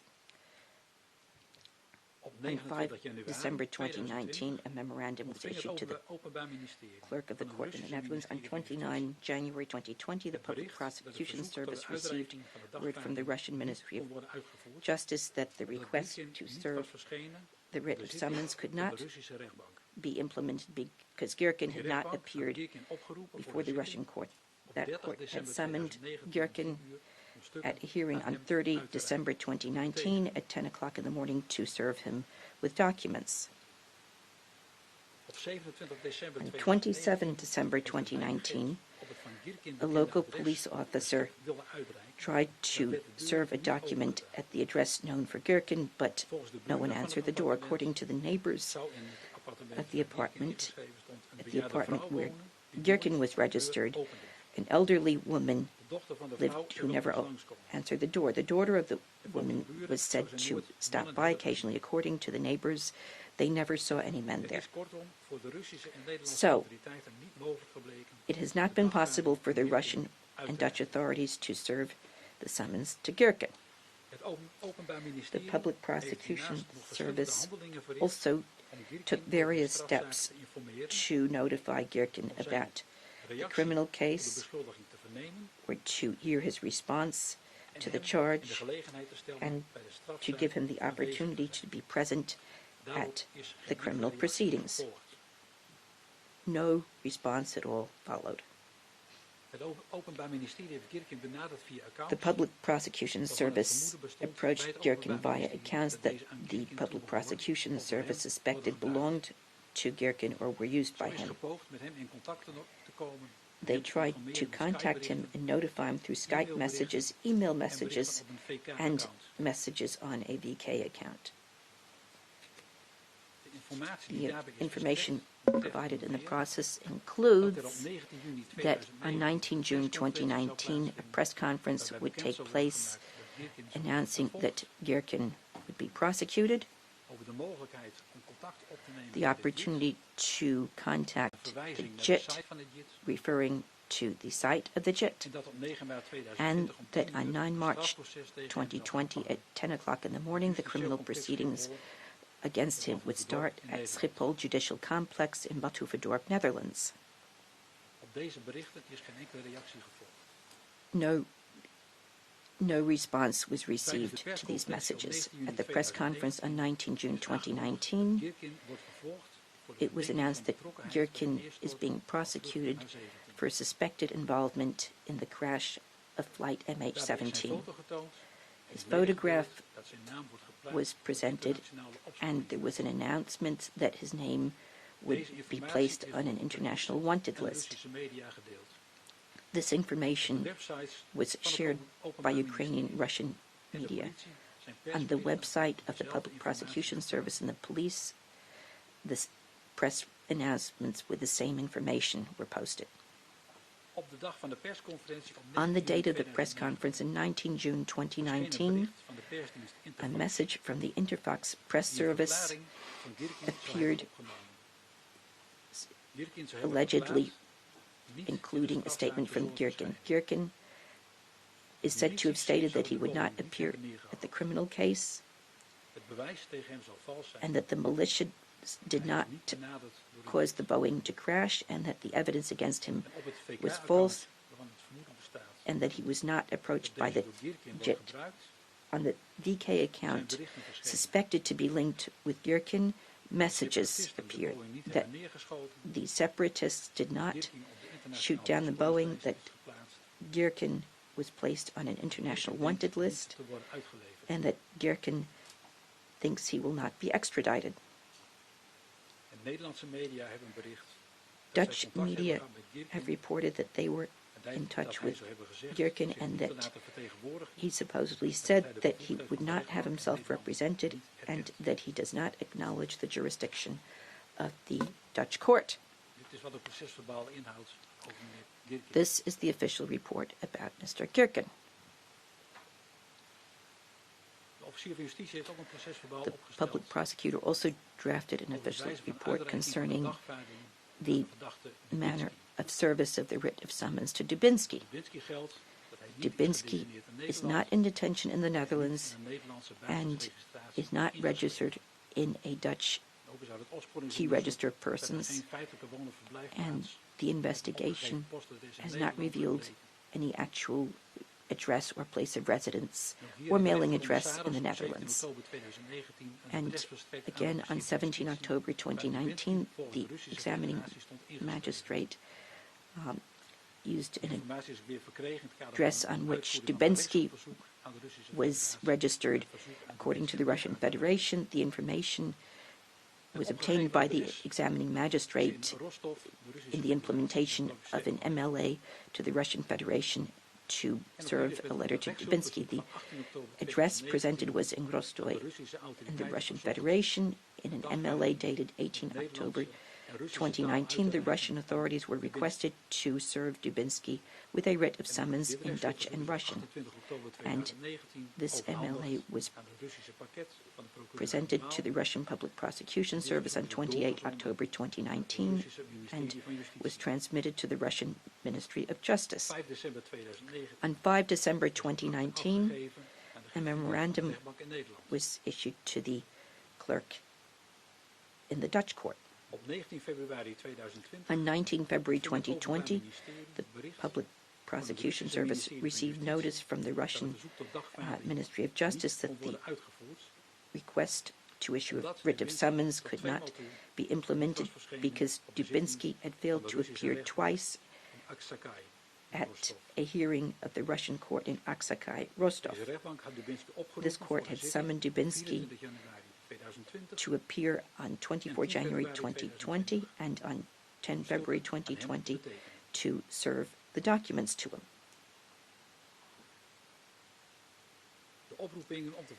The summons to appear have been sent to the known address twice and returned twice to that court. No other factual address or place of residence became known for Dubinsky. Again, the Public Prosecution Service took various measures to notify Dubinsky about the criminal case, to learn of his response to the charge, and to give him the opportunity to be present at the criminal trial. The Public Prosecution Service approached Dubinsky via phone numbers and accounts that the Prosecution Service believed belonged to Dubinsky or are used by him. They tried to contact him and inform him via telephone, via WhatsApp messages, Skype messages, and Facebook messages.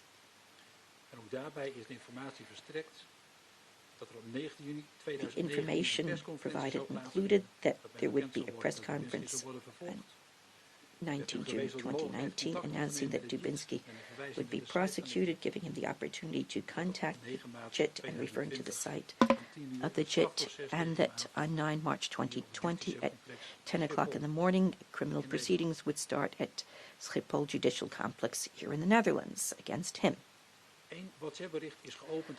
One WhatsApp message was opened on 19 June 2019, and a link was opened to an email message on 19 December 2019. In addition, on 28 January 2020, a WhatsApp message was opened. In addition, on 16 January 2020, two telephone numbers were called, which, according to the Public Prosecution Service, were previously used by Dubinsky. A connection was established twice with one of the numbers. A man answered the phone and denied that he was Dubinsky. After that, the calls were no longer answered. Two reporting officers believed that they recognized the voice of this man as Dubinsky's voice because they listened to several wiretaps in which Dubinsky is said to have participated. At the press conference on 19 June 2019, there was an announcement that Dubinsky is being prosecuted for suspected involvement in the crash of flight MH17. His picture was presented, and there was an announcement that his name is being placed on an international wanted list. This information was shared by Ukrainian and Russian media on the websites of the Public Prosecution Service and police. Press releases with the same information were posted. On 19 June 2019, Dubinsky was said to have stated to a reporter in The Guardian by WhatsApp that he had seen the charges of the JIT and that he did not intend to participate in the criminal proceedings. According to the Russian Ministry of Justice, on 8 October 2019, a letter from the Dutch examining magistrate was served to Dubinsky. Apparently, Dubinsky appeared in person before the Russian court. This letter read in part that Dubinsky would be prosecuted for involvement in causing flight MH17 to crash, and that in the preliminary investigation he could exercise his right to defense in person or via counsel.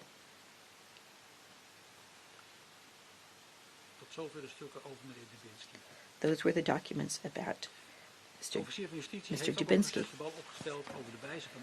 The prosecutor also drafted an official report about the manner by which the writ of summons was served to defendant Churchenko. Churchenko is not in detention in the Netherlands and is not listed in the Dutch Key Register of Persons.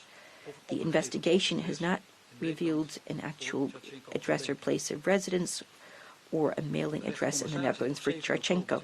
On 17 October 2019, the examining magistrate provided the prosecutor with an address at which, according to the Ukrainian authorities, Charchenko was registered.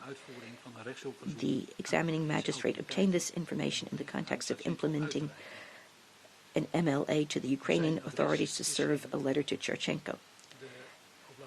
His address is in the Oblast Donetsk in Ukraine. This address is in the geographic area under the control of the Ukrainian authorities.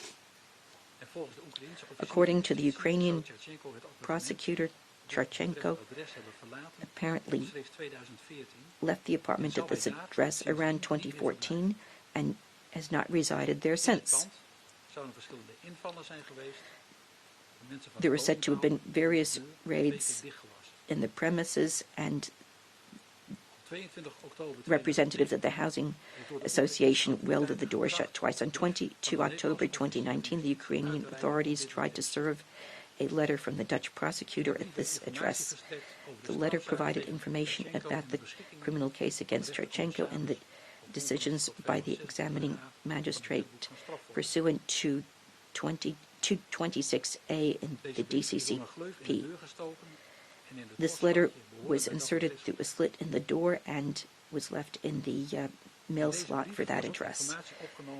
This letter also reflected information about the criminal proceedings and indicated that Charchenko was a defendant in this case and that the case would start on 9 March 2020. He was informed of his right to a defense.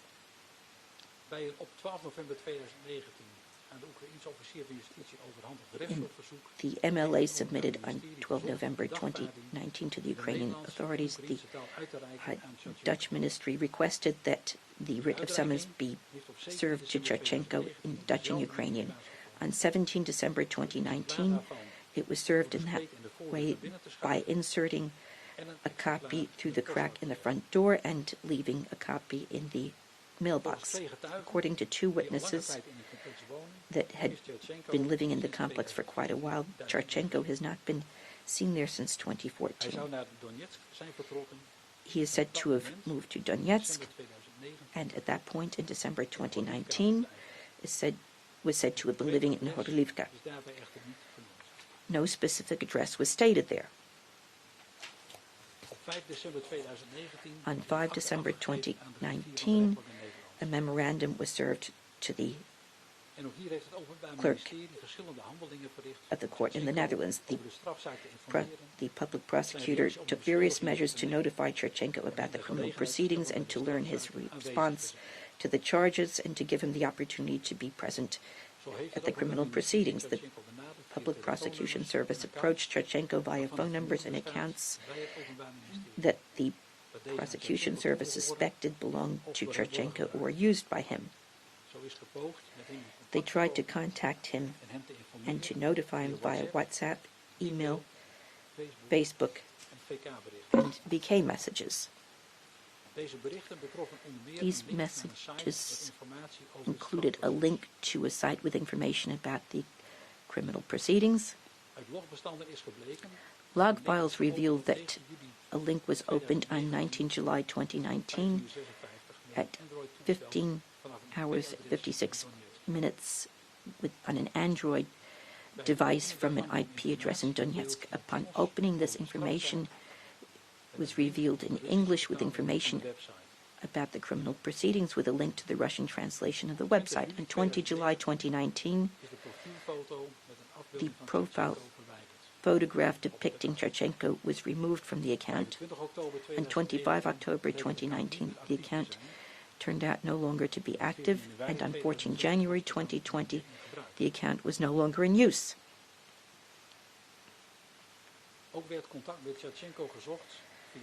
Contact was also sought with Charchenko via VK Facebook accounts believed to be used by his partner and his daughter. Those messages reflected the date, time, and place of the trial, plus a link to the writ of summons in Ukrainian.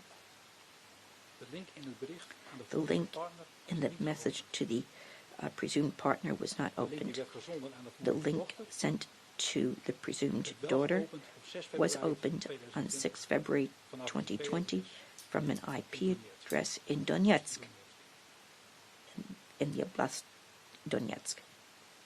Op 19 juni 2019 On 19 June heeft het Openbaar 2019, Ministerie tijdens de the Public Prosecution Service dat at Tjatjenko a press vervolgd. conference announced that Tretchenko Daarbij is ook would be bekendgemaakt prosecuted dat de zitting 9 maart 2020 and announced that aanvangen the op het justitie proceedings would start on 9 March 2020 at Schiphol Judicial Complex here in the Netherlands.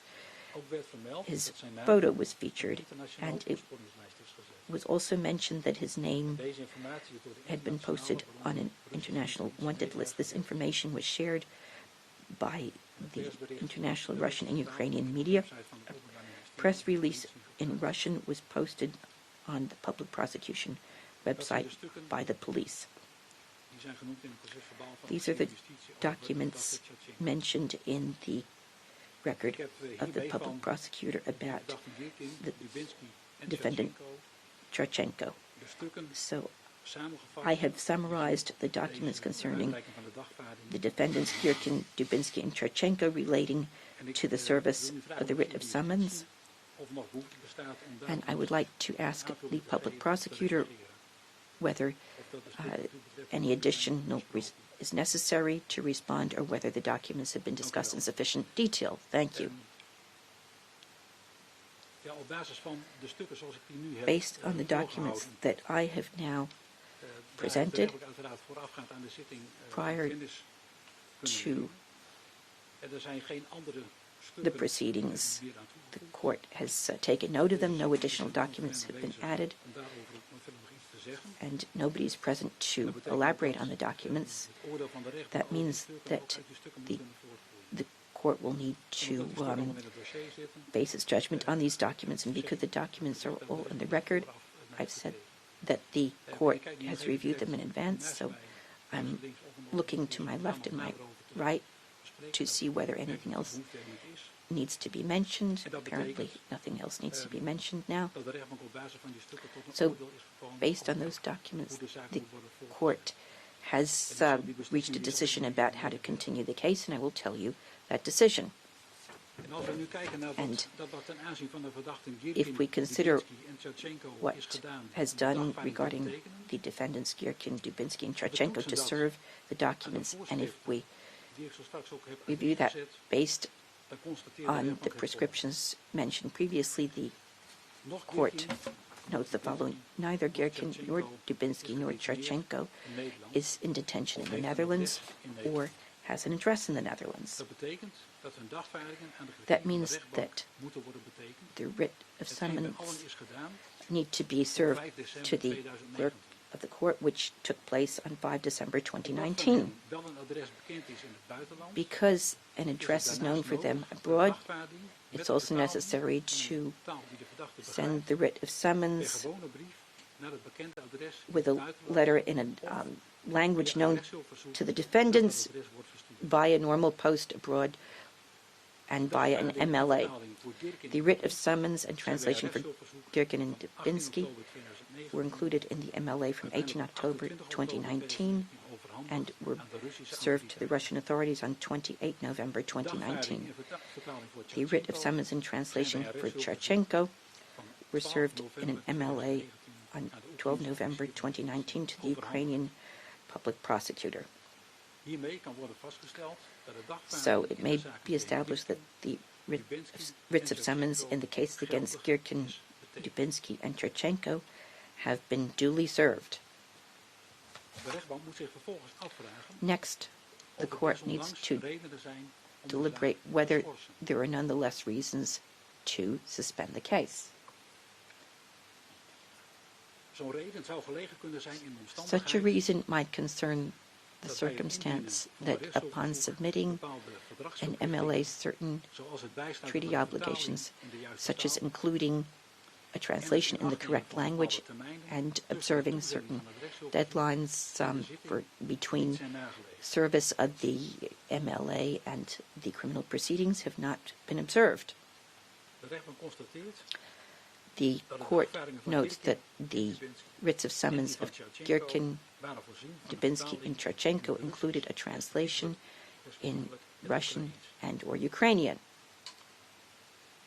Ten aanzien van de tijdigheid van het toezenden van het ritsel Regarding overweegt de timely rechtbank dat het submission rechtsverzoek waarin om de uitreiking van de of dagvaarding the MLA, the court considers that the MLA weliswaar niet requesting that the writ of summons be served to Girkin and Dubinsky van de Russische Federatie was not naar de sent bevoegde autoriteit is terechtgekomen. directly to the Ministry of Justice and the competent authorities, but given the date that Weet op 27 december implementing the MLA started, which was 27 December 2019, serving the invitation to Girkin to come receive the writ of summons at a Russian court, it may be assumed that they were sent timely to the Ministry of Justice, i.e. over 50 days prior to today's hearing.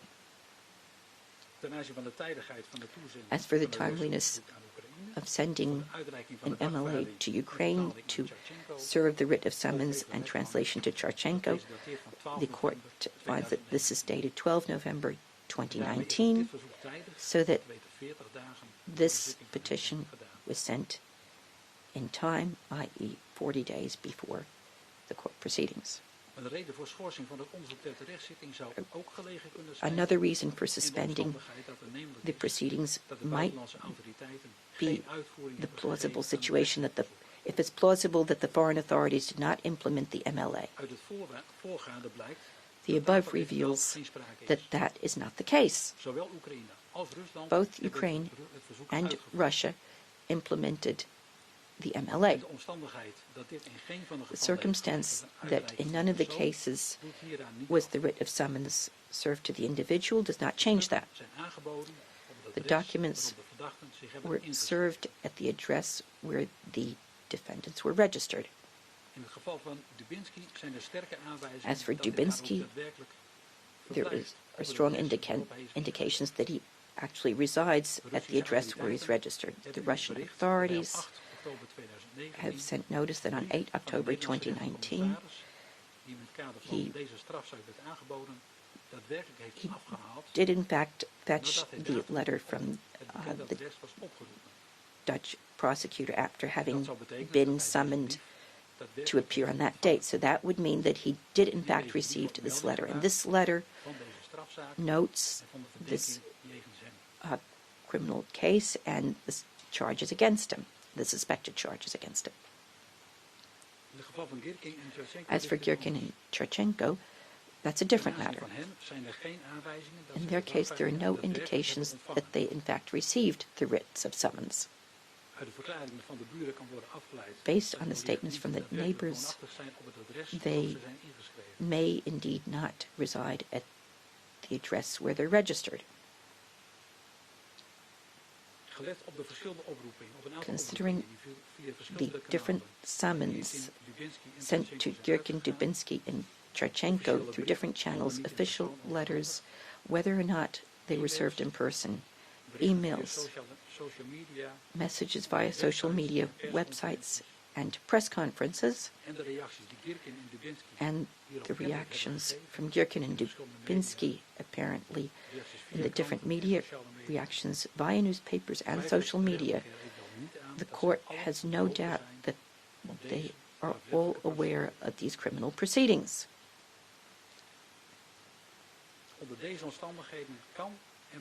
In these circumstances, a suspect who might want to exercise his right to be present at criminal proceedings against him may be expected to make an effort to take note of the exact content of the charges and of the time and place where he is expected to present his defense against these charges. This could involve notifying the authorities about his actual place of residence or mailing address, or by sending legal counsel, since the suspects Girkin, Dubinsky, and Charchenko, despite knowledge of the criminal prosecution, have refrained from this, it may be assumed that they have waived their right to be present.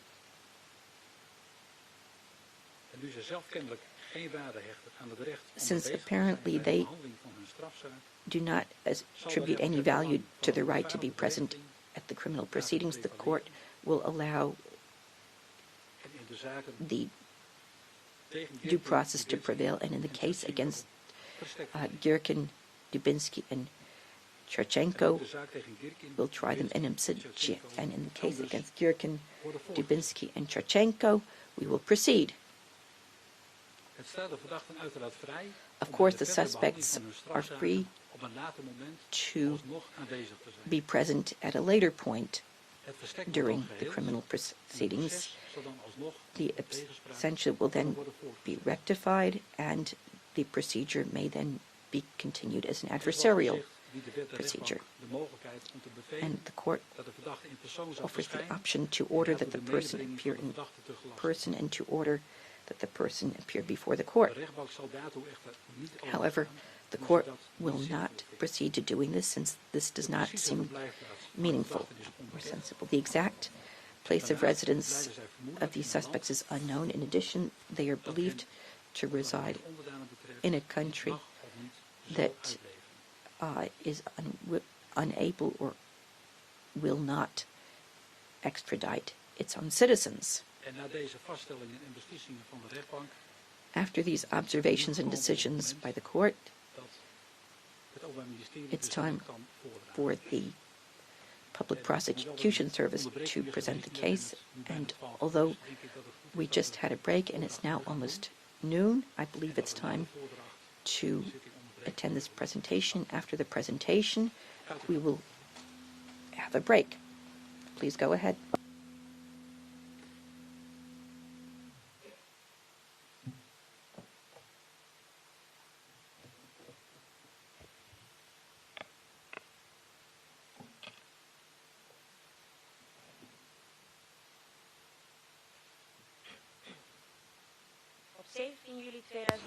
On 17 July 2014, Malaysia Airlines flight MH17 was shot down in East Ukraine. The crew and passengers of flight MH17, in total 298 persons, all lost their lives.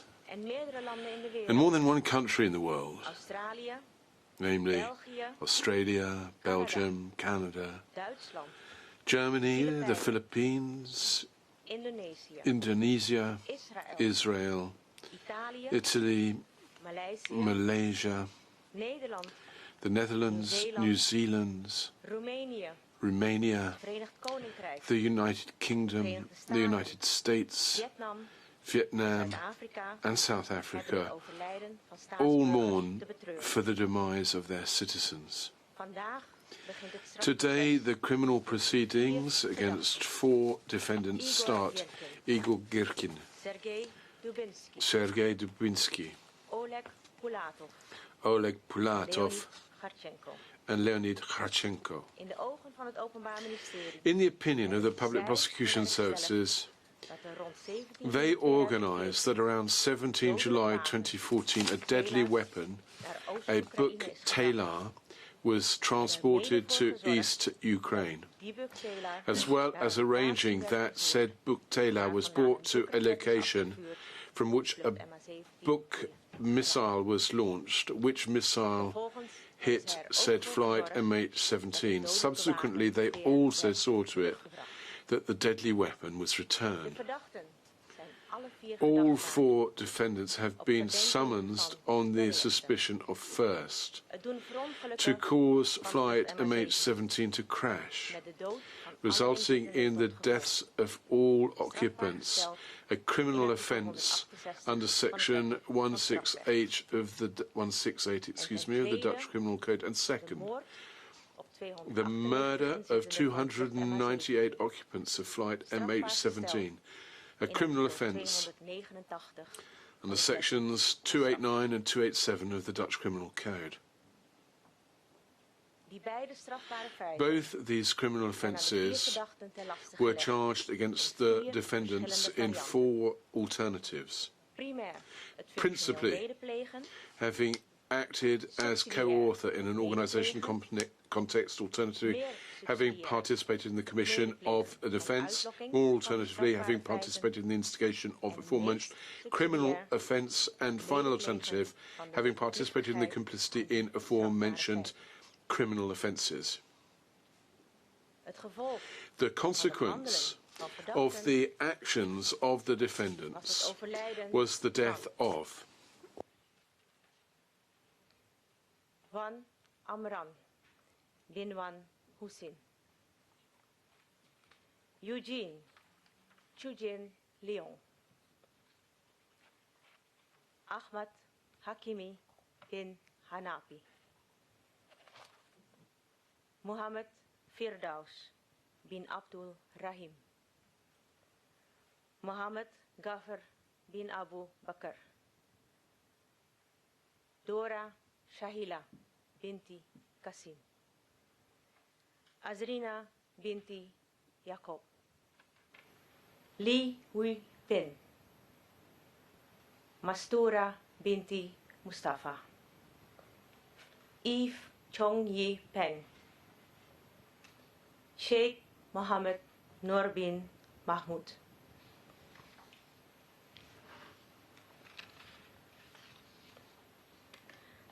Sanjit Singh Sandhu, Bobby,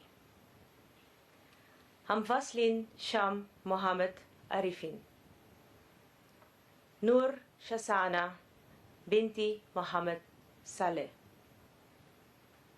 Angelina Premila Rajandran, Liam Patrick Davison, Francesca Louisa Davison, Ong Queen Cheng,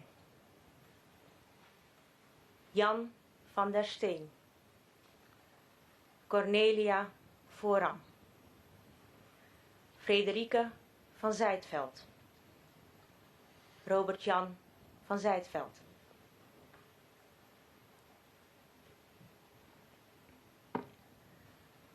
Tim Nieburg, Sascha Rosemarijn Meijer,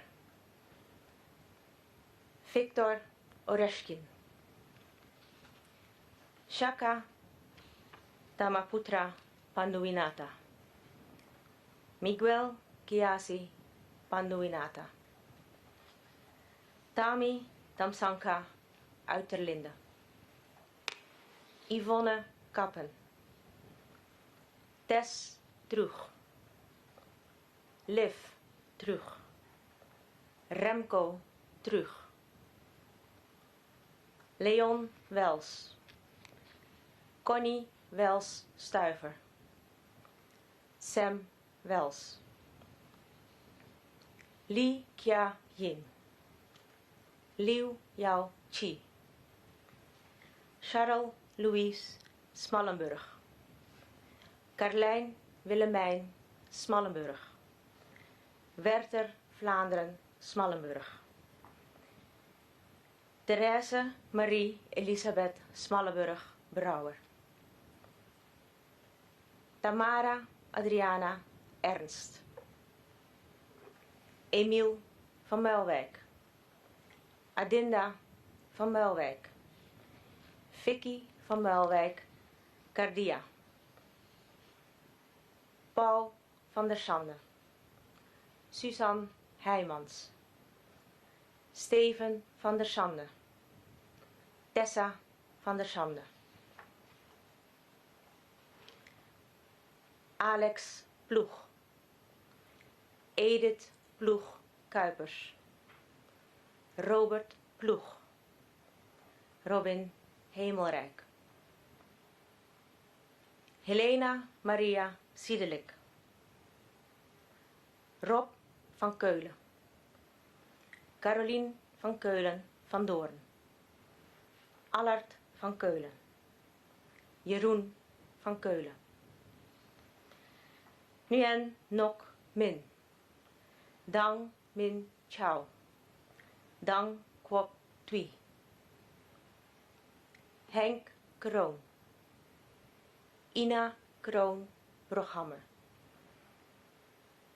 Gerardus Frederik Menke, Mary Elisabeth Menke.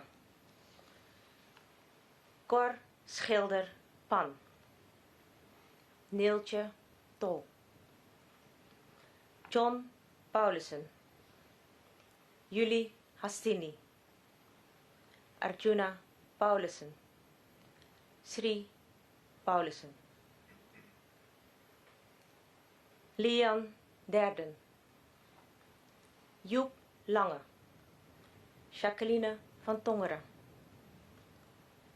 Lucie van Mens. Glenn Raymond Thomas. Martine de Schutter. Pim de Kuijer. Henry Ung. Jan Norelde. Annemieke Mignon Hakse. Steven Norelde. Klaas Willem van Luik. Henk Tournier. Ineke Tournier Westerveld. Christine Markelbach de Sadeleer. Antoine van Veldhuizen. Simone Markelbach van Veldhuizen. Quint van Veldhuizen. Pijke van Veldhuizen. Erik Peter van Heiningen. Tina Pauline Mastenbroek. Zeger Leonard van Heiningen. Supartini. Richard Franklin Main. Michael Martin Clancy. Carol Ann Clancy. Marco Grippeling. Andrew Hoare. Estella Hoare Vermeulen. Jasper Hoare. Friso Hoare. Tan Siu Po. Van Shun Po. Lo Yanhua. Paul Goes. Subhashni J. Retnam.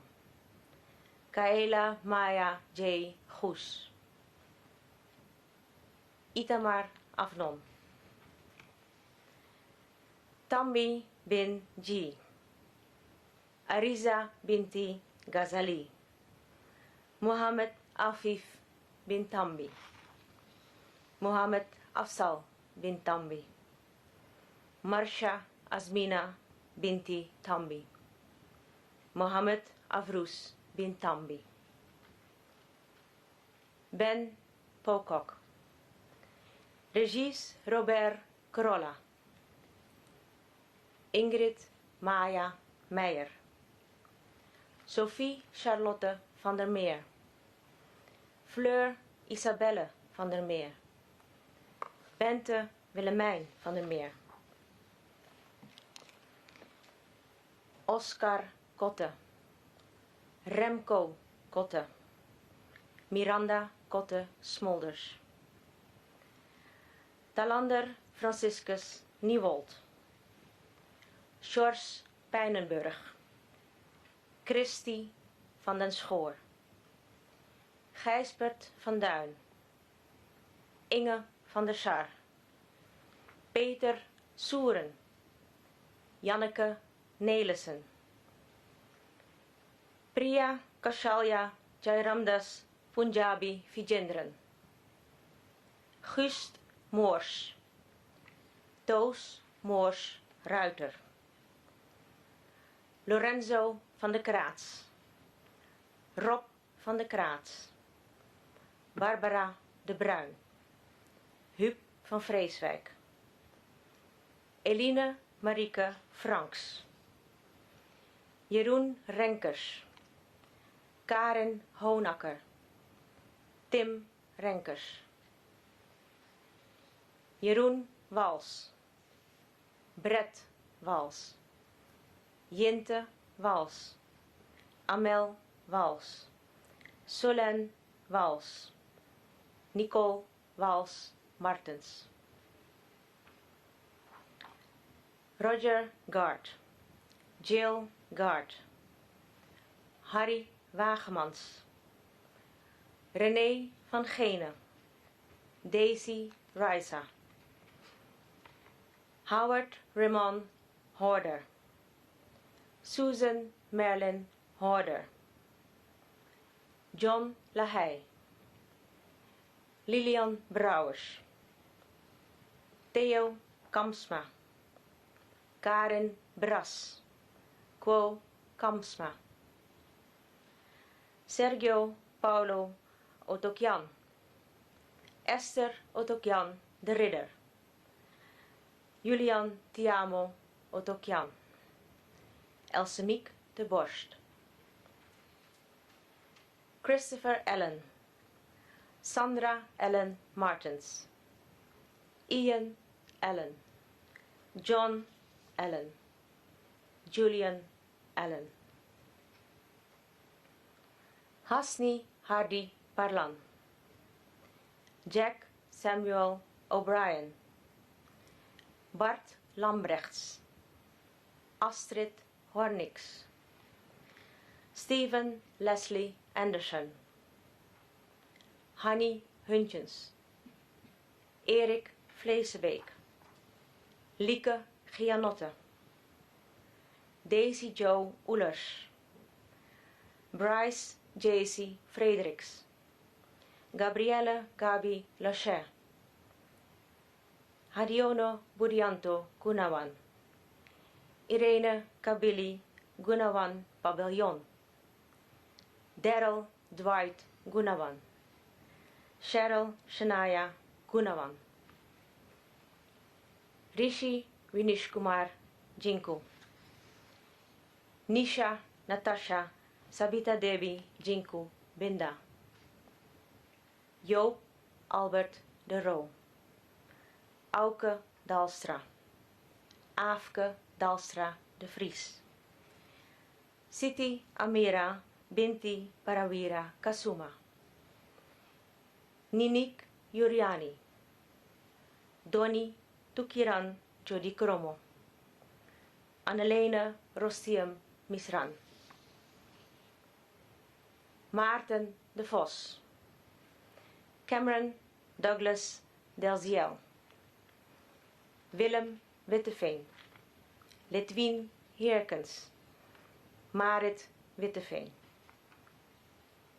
Arjen Ryder, Yvonne Ryder, Saskia Maria de Leeuw, Rick Schuismans, Paul Sivaknenam, Mabel Susai Sivaknenam, Matthew Ezekiel Sivaknenam, Willem Grootscholten, Mohammed Ali bin Mohammed Salim, Dave Helly, Kim Helly Verhaag, Megan Helly, Nicole Charles Anderson Norris, Mo Maslin, Evie Maslin, Otis Maslin, Geert Timmers, Hanny Timmers de Haan, Lisanne Laura Engels, Emiel R. Maler, Elaine Cho E. Ling, Frank van der Weijden, Helen Borgstede,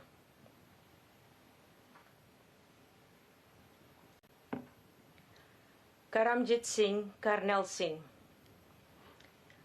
Robert Ely, Peter Essers, Jolette Nusink, Emma Essers, Valentijn Essers, Noor Rahima Tournier Binti Mohammed Noor, Rijn Spekken, Desiree Sandkuil, Anton Kamferman, Lianne Kamferman Jansen, Albert Risk, Marie Elizabeth Risk, Wayne John Baker, Teresa Jennifer Baker, Hilkje Raap, John Alder, Liam Sweeney, Adele Mahadi, Hans van den Hende, Shalisa van den Hende Jiwa, Piers van den Hende, Marnix van den Hende, Margot van den Hende, Mary Philomeen Tjernan, Pieter Jan Willem Huibers, Hanna Sophia Meuleman, André Marius Angel, Olga Ioppa, Quinn Schansman, Robert van der Linde, Erla Palm, Merel van der Linde, Mark Onno van der Linde,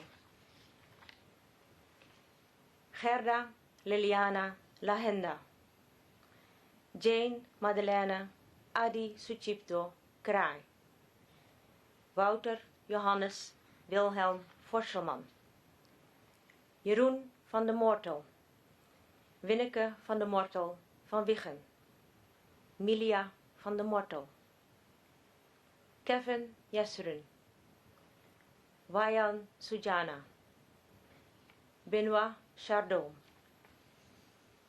Erik Maas, Petra van Eldijk, Emma Marie Bell, Barry Arden Jan Willem Kooijmans, April Antigone Kooijmans van Doorn, Mira Elise Kooijmans, Isa Emme Kooijmans, Daphne Janne Niveen, Ung Shi Ing, Benjamin Lee Jan Han, Elisabeth Ong Ye Ti, Ketut Priscilla Wartini, Jennifer van der Leij, Rowan Bats, Truike Heemskerk, Erik van der Poel, Joyce Baai, Wim Bakker, Annette de Jong, Charles Eliza David Tamtelahitu, Waikyong Gary Lee, Mona Chengsim Lee, Meling Anak Mula, Stefan van Niele, Esther de Waal, Arnoud Huizen, Odi Huizen Titialawa, Jelena Clarice Huizen, Carlijn Keizer, Laurens Pieter van der Graaf,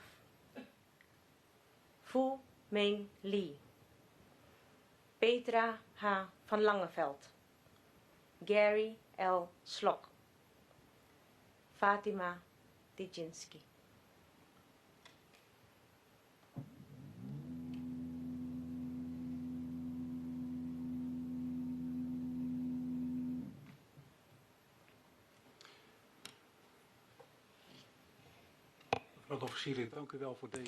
Yes, thank you very much for that presentation. I said during my introductory statement this morning, says the presiding judge, that the consequences of what happened in this case, the impact of next of kin, is almost inconceivable. And the heavy silence in this room when the names were being read out of all those people who lost their lives makes abundantly clear that everybody is sitting here lost in their thoughts. So we shall now adjourn, and we shall adjourn until 1:30, and then we shall continue as of 1:30. Thank you.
rechtbank.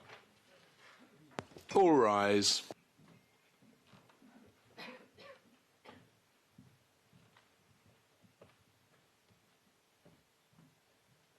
Neemt plaats. Please be seated.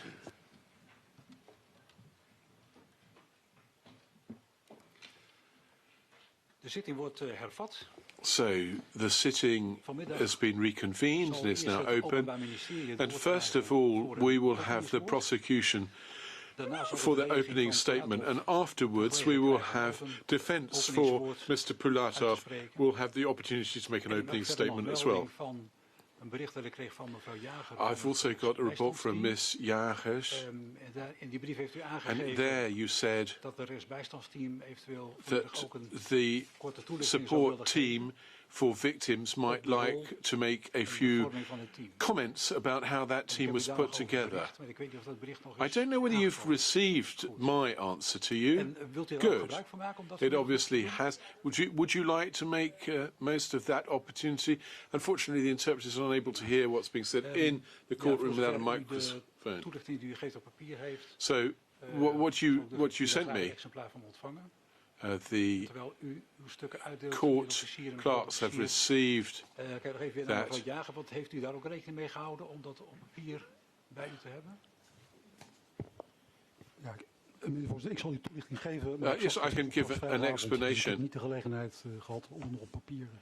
I haven't actually had the opportunity to put down on paper what I want to explain, but that will come later, Your Honour.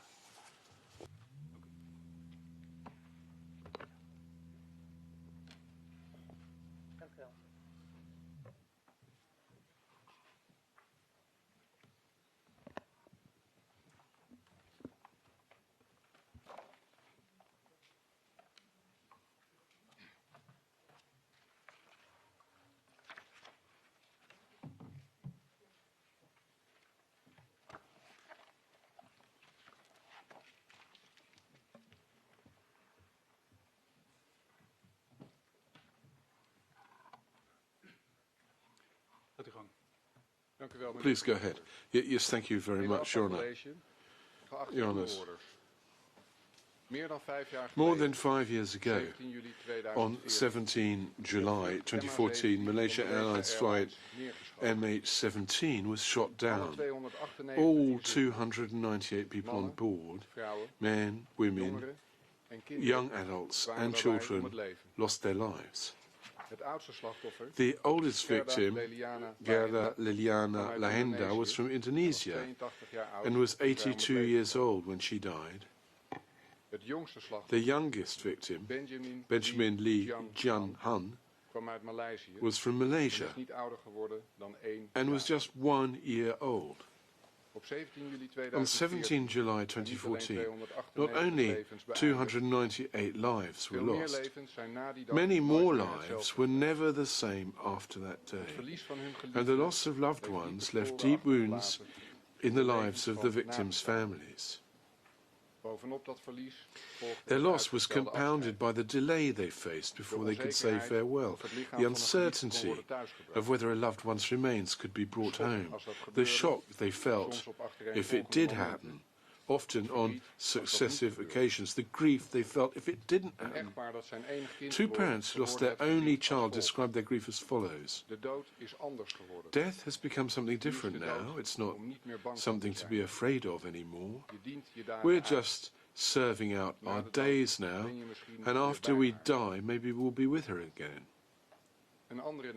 Another relative explained in detail how everyone in the family had responded differently and how difficult that had been. She described her sorrow like this. Everything feels meaningless. I've no energy anymore. I've lost all connection with life's goodness. We are only too aware that while this criminal trial will come as a relief to some of the next of kin, for others, it will be a heavy burden to bear. Every time the MH17 investigation appears in the news, one relative feels hope, while another feels their wounds reopen. Wounds that even in the best circumstances will not heal quickly. The experience varies strongly from one person to another, and all these emotions, however different, are perfectly understandable. The victims in this case, and the next of kin, of course, come from many countries all over the world. The Dutch Public Prosecution Service is doing its utmost to achieve justice for them all.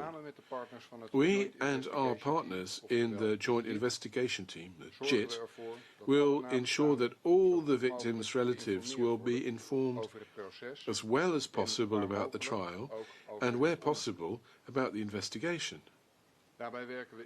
To this end, we are working closely with government officials of all the countries that lost nationals in this tragedy, referred to as the grieving nations. Naturally, it is enormously helpful that the courts decided to live stream these proceedings in English, so that anyone can watch them wherever they are in the world. To ensure that these proceedings are conducted with due care, we will be speaking in our mother tongue, Dutch. But we are here to achieve justice for all the victims and all the next of kin, wherever they live or come from, and whatever language they speak.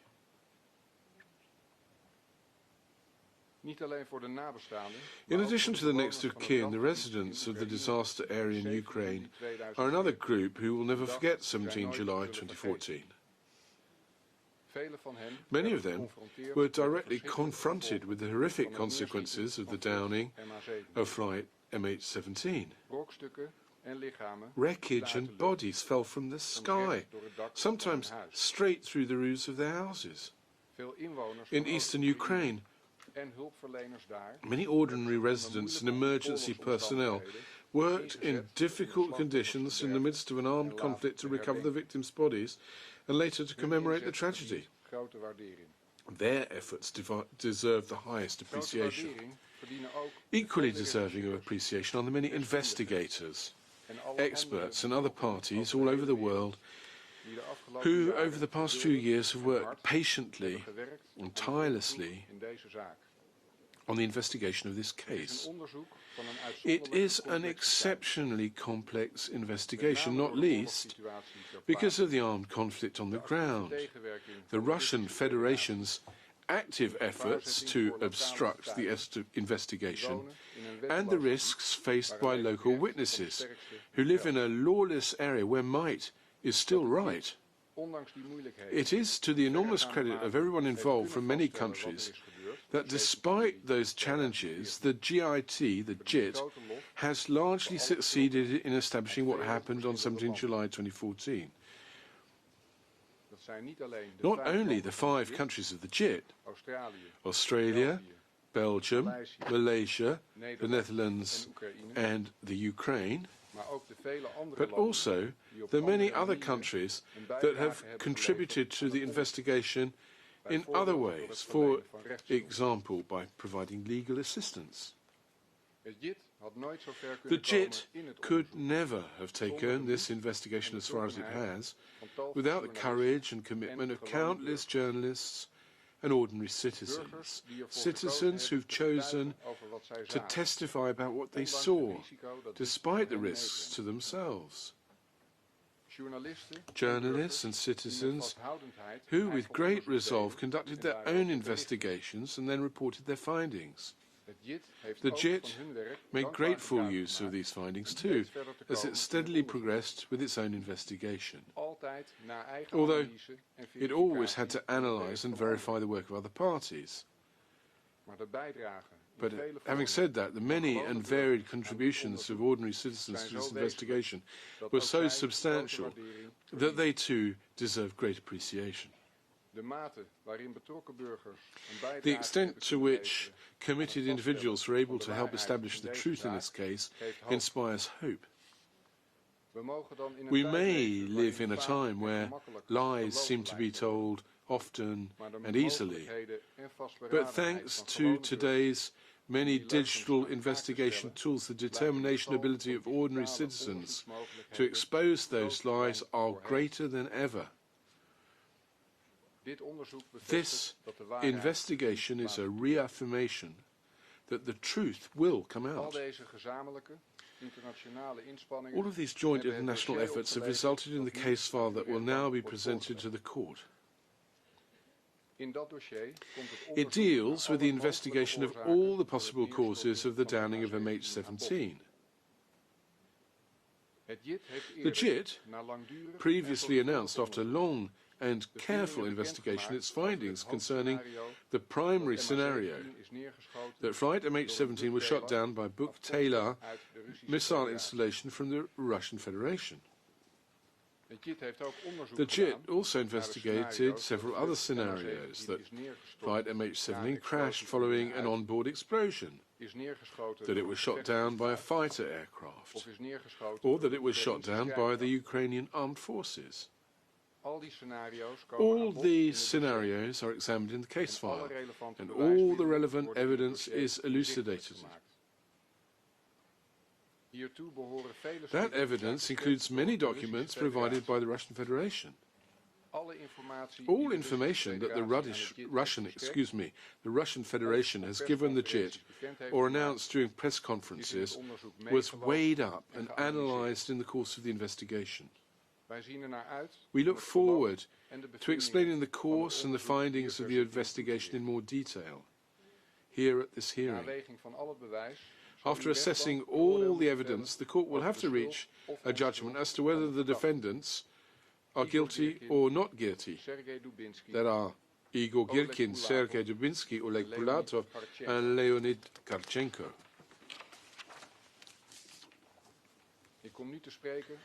I'm now going to address the context of these criminal proceedings. Well, there have been other cases elsewhere in the world of civilian aircraft shot down. There have also been other cases of large-scale killing of civilians in military operations. These cases have seldom led to criminal proceedings against those responsible, and this may raise the question why this case warrants a criminal prosecution. As such, one must consider that the downing of flight MH17 differed in two respects from other tragedies where aircraft were shot down, even if, at first glance, they may seem similar. First, the investigation shows that flight MH17 was not shot down during a military exercise or by armed forces who believed that they were defending their country from a perceived attack. The Buk-Taylor that downed flight MH17 should have never been in Ukraine. It should have never fired a missile there, whether aimed at a civilian or military aircraft. This makes the assessment of this case fundamentally different from cases where errors of judgment during a legitimate military operation result in the loss of civilian life. Second, the parties responsible for downing flight MH17 have taken no responsibility whatsoever for their actions. In other, seemingly similar cases, sooner or later, at least some degree of responsibility was accepted. This is crucial. It's important to be able to establish what actually happened. It is important to the next of kin that clarity be obtained and responsibility accepted. It is also important to prevent, as far as possible, similar tragedies from occurring in the future. An effective investigation, openness about the findings of that investigation, and, where possible, punishment of those responsible, not merely a moral obligation to the families of the victims, but it's also a legal obligation under international human rights conventions.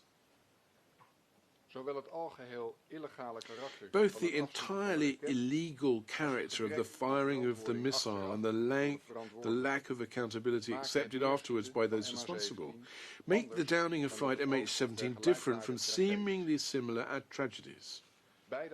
Both aspects make this criminal prosecution necessary in order to establish what actually happened and to punish an act of large-scale lethal violence that was not simply an error but should never have been planned or carried out in any form or against any target whatsoever at that place on the 17th of July 2014. These criminal proceedings are not the only legal proceedings concerning the downing of flight MH17. Interstate proceedings are also being conducted. Ukraine has instituted proceedings against the Russian Federation before the International Court of Justice, partly in relation to flight MH17. The Netherlands and Australia have formally held the Russian Federation responsible for the downing of flight MH17. Various proceedings against the Russian Federation and Ukraine have been instituted before the European Court of Human Rights in Strasbourg. The Dutch government has announced an inquiry into the facts surrounding the question of whether the airspace above and around eastern Ukraine should have been closed. In addition, the JIT's criminal investigation is still ongoing. The team has announced that it's still investigating other individuals involved in the downing of flight MH17. The JIT is focusing in particular on the members of the crew of the book Taylor that was used and on responsible parties in the chain of command, including in the Russian Federation. All this requires that due care be taken in delineating the boundaries of the various procedures and the exchange of information between them. At the same time, it need not distract us from the questions confronting us in this criminal trial. This trial is about whether 4 defendants are guilty or not guilty of the offences with which they are charged. Nothing more and nothing less. It is not uncommon for there to be other simultaneous legal procedures underway concerning the same offences. Nor is it uncommon for the investigation of other potential persons of interest to still be ongoing. In the investigation of drug-related cases or other homicide investigations, for example, suspects are regularly charged with offences while the investigation of other persons of interest continues. What is required is that the role of the suspects to be prosecuted can be satisfactorily established. Not that this can be achieved immediately and simultaneously in respect of every individual involved. A criminal trial is not a comprehensive attempt to establish the historical record. It is an investigation of the accusations against the defendants who are on trial. That is the case here too. It is also not uncommon for questions to remain, quite apart from the criminal proceedings, about the conduct of the authorities concerned, whether they should have done more to prevent the crime. Such questions are always investigated separately from those criminal proceedings. This is because the answer to the question of whether public authorities could have done more to prevent a murder can never absolve the murderer. A criminal trial deals with whether the defendant is guilty or not guilty. The question of whether Ukraine should or should not have closed its airspace is therefore outside the scope of these proceedings, just as there are many other questions that may be asked and could lead to useful answers, but not here and not in these proceedings. In this courtroom, we're concerned with what Igor Girkin, Sergei Dubinsky, Oleg Pulatov, and Leonid Karchenko did on and around 17 July 2014.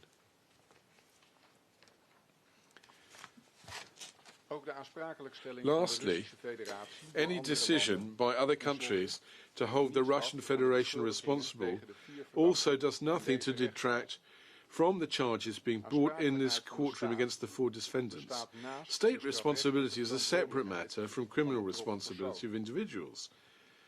Criminal offences are committed by individuals, and individuals must be held accountable for their crimes, even if they are acting as part of a larger whole, and states may therefore also be culpable.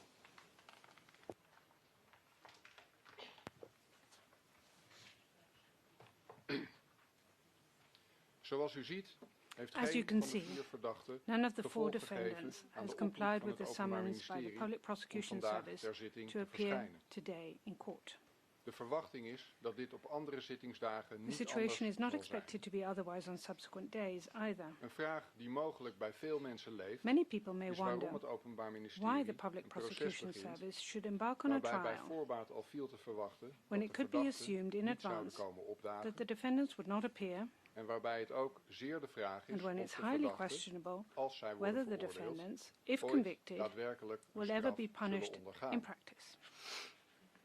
Wij hebben ons deze vragen uiteraard We've ook naturally gesteld, considered this maar question hebben geen as moment well, getwijfeld aan but de we never noodzaak van deze once strafzaak. doubted the necessity of this criminal trial. Een strafzaak draait namelijk A ook criminal om het trial, after vaststellen all, van wat er precies is also concerned gebeurd. with establishing what precisely happened.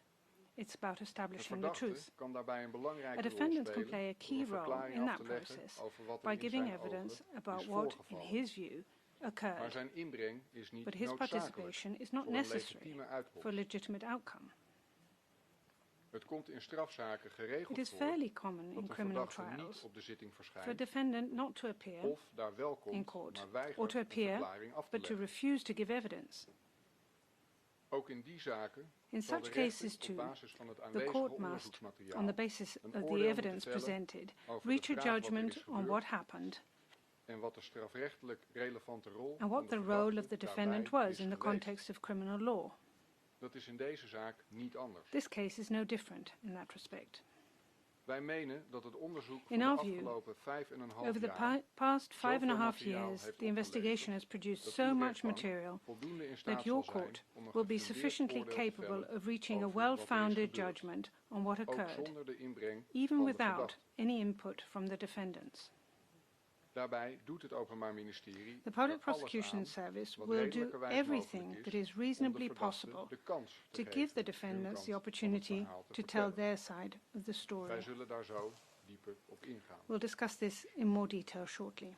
De mogelijkheid dat de verdachte in The deze possibility zaak that the ook defendants na in een this case veroordeling geen straf may not zullen face ondergaan, punishment, zien wij niet even als if reden om convicted, af te zien is van not dit in our view proces. a reason to forgo a trial. Strafoplegging is vaak een belangrijk Sentencing onderdeel is van often een a key strafproces, element of a criminal maar niet trial, steeds belangrijker but dan it is waarheid. not necessarily more important than establishing the truth. Bovendien is het geen uitgemaakte zaak It is not a dat de foregone verdachte aan conclusion, een eventueel moreover, opgelegde straf that the defendants will zullen weten te succeed ontkomen. in evading a possible future punishment. Wetten en verdragen There bieden are de laws mogelijkheid and dat de treaties verdachte that een provide for the Nederlandse possibility straf of in het defendants buitenland serving a ondergaat. Dutch sentence abroad. Daarbij Also, vandaag nog ongrijpbaar a lijkt, person who kan appears morgen untouchable alsnog today een in de ogen may kijken. still face a court tomorrow. Als het in deze zaken tot een strafoplegging Should a komt, sentence be dan imposed zullen in wij er present alles aan doen proceedings, om daaraan we will uit te do oefenen. anything in our everything in our Nederland power to of ensure daarbuiten. that it is enforced, whether in the Netherlands or Kortom, elsewhere. Wij menen dat dit In strafproces short, ook zonder it is our aanwezige opinion that this verdachte criminal trial noodzakelijk is necessary, even in the absence of the defendants Uitgangspunt moet themselves. daarbij volgens ons zijn The guiding dat principle de in this zaken tegen regard, deze in our vier view, verdachten is that the cases zoveel als against these mogelijk 4 gelijktijdig defendants en should as naast far as elkaar possible worden be heard at the same time and in Om die parallel. reden zijn ze ook allemaal For this op dezelfde reason, zitting all bij 4 uw cases rechtbank were presented aangebracht. to the court at the same hearing. Omdat het hier in meerderheid gaat om Since this mainly berechten bij concerns het trials in bestaat absentia, de mogelijkheid it is dat possible that a of zijn defendant advocaat or zich later his alsnog counsel meldt. should decide to Volgens de appear at a wet later date. Moet zijn zaak dan Under opnieuw the worden law, behandeld, In such an zodat de event, his verdachte case must be alsnog heard zijn again so that the verdediging defendant can kan still present his defense. voeren. In zulke gevallen moet wel worden If that afgezien occurs, van gelijktijdige the cases of these defendants cannot reasonably be tried Anders in a leiden joint alle trial, zaken dezelfde as this would vertraging. subject all the cases to the same Dit is delay. niet verenigbaar met het recht van de nabestaanden That would not be op een compatible with the voortvarend right of the next of strafproces kin to a en het timely belang van proceedings het or the efficiënte interest rechtsleven. of the efficient administration of Wij justice. menen dus dat het uitgangspunt We moet therefore zijn take the view samen that the waar het guiding kan, principle should maar be for these gescheiden cases to van be heard together where possible and Het is daarbij separately overigens where niet necessary. denkbaar dat de zaken tegen It's deze also quite vier conceivable that the cases een against verschillend these verloop 4 krijgen, defendants maar uw may rechtbank proceed at different uiteindelijk wel speeds, in alle but that zaken your court tegelijkertijd ultimately gives a uitspraak judgment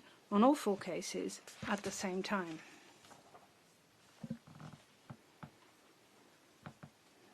Hoe zijn wij gekomen tot het besluit om How did juist we reach deze the vier decision to verdachten te prosecute vervolgen? these 4 particular Dat leggen wij individuals? graag uit. We'll gladly explain. Het JIT The JIT has conducted an extensive, open-minded and extremely thorough investigation into the downing of flight MH17. In the course of that investigation, the team profoundly examined various different scenarios, not only the scenario that the MH17 was shot down by a Buk missile, but also the scenarios that the MH17 crashed after an onboard explosion, that it was shot down by a fighter aircraft, and that it was shot down by a missile system other than a Buk. Only after extensive investigation did the Joint Investigation Team conclude that flight MH17 was shot down by a Buk missile launched from an agricultural field near the town of Pervomaisky to the south of the town of Snitsny, that a Buk teller of the 53rd Anti-Aircraft Missile Brigade of the Russian Army had been used for this purpose, and that this Buk teller was transported from the Russian Federation on the night of the 16th to the 17th of July 2014 and transported back to the Russian Federation shortly after the downing of flight MH17. Many people were involved in this course of event. In the case of the armed group to which the defendants belonged, the so-called Donetsk People Republic, the DPR, several dozens of people played a role in transporting and guarding the Buk teller. Several of them could not be identified in the investigation or have since died. Our point of departure when considering which of the identified suspects should and should not be prosecuted in Dutch criminal proceedings is naturally always the question of whether there's sufficient evidence to launch a criminal prosecution with a reasonable prospect of securing a conviction. On that basis, a number of individuals who in recent years have been linked in the media to the downing of flight MH17 had to be discounted. The open-minded approach with which the investigation was conducted and the decisions on prosecution were taken is clearly illustrated if we take a look at who is not on trial here today. Firstly, the Ukrainian Vladimir Tsemak. He was considered a suspect in July 2014, he was working in Snitsy in the air defense section of Defendants Armed Group. He was considered a suspect, and his extradition was requested from the Russian Federation. The Public Prosecution Service has, however, not yet decided whether Tsemak will be prosecuted. The investigation into his role has not progressed far enough yet. The evidence position against him is not comparable to the position with respect to the 4 defendants that have been charged in this criminal trial. Secondly, we would mention Igor Besler. He's a comrade of the 4 defendants in this trial. Much has been reported in the media about an intercepted phone conversation that he had on the afternoon of 17 July 2014. In that conversation, he told the person on the other end of the line that a bird was coming his way. That was a very short time before the downing of flight MH17. Both this telephone call and Besler himself were extensively investigated. That investigation was unable to establish that this conversation had actively contributed to the downing of flight MH17. The investigation revealed, moreover, that the time between this conversation and the launch of the missile was so short that it was questionable whether the conversation could have contributed to the downing of the aircraft. We would like to elaborate on this at a later point in time to be determined by this court. We did not, and as the things currently stand in the investigation, still do not consider that there is a provable criminal case against Besler in relation to flight MH17. In September 2016, the Joint Investigation Team appealed for witnesses concerning the identity of two individuals who, in July 2014, were using the call signs Orion and Delphin. These individuals were probably two higher-ranking Russian officers who played a role in the armed conflict in eastern Ukraine.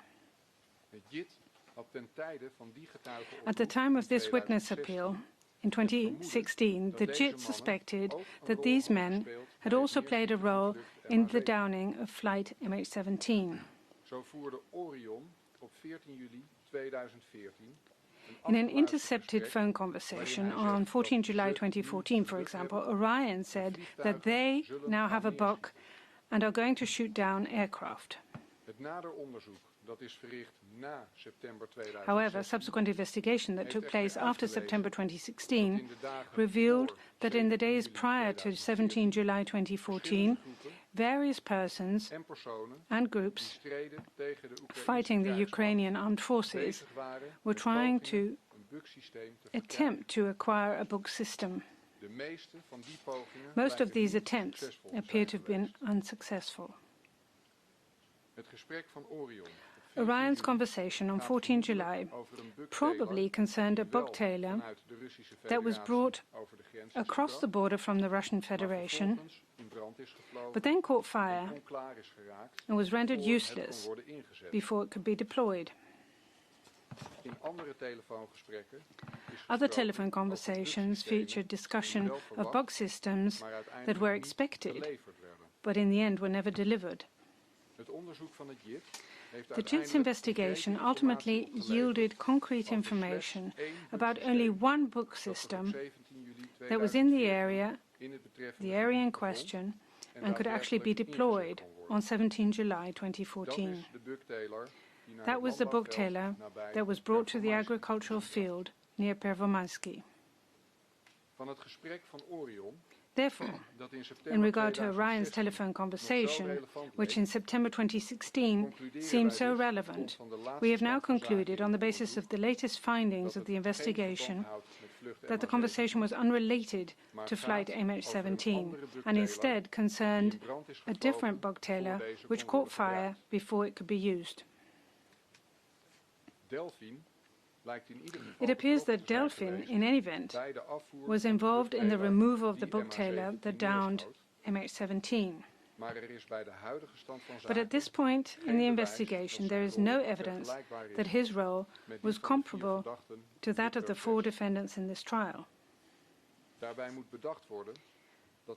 It should be noted that although a suspect's role after an offence has been committed may be relevant to the assessment of the part played overall, a criminal prosecution, above all, requires evidence that a suspect played a relevant role before and during the commission of an offence.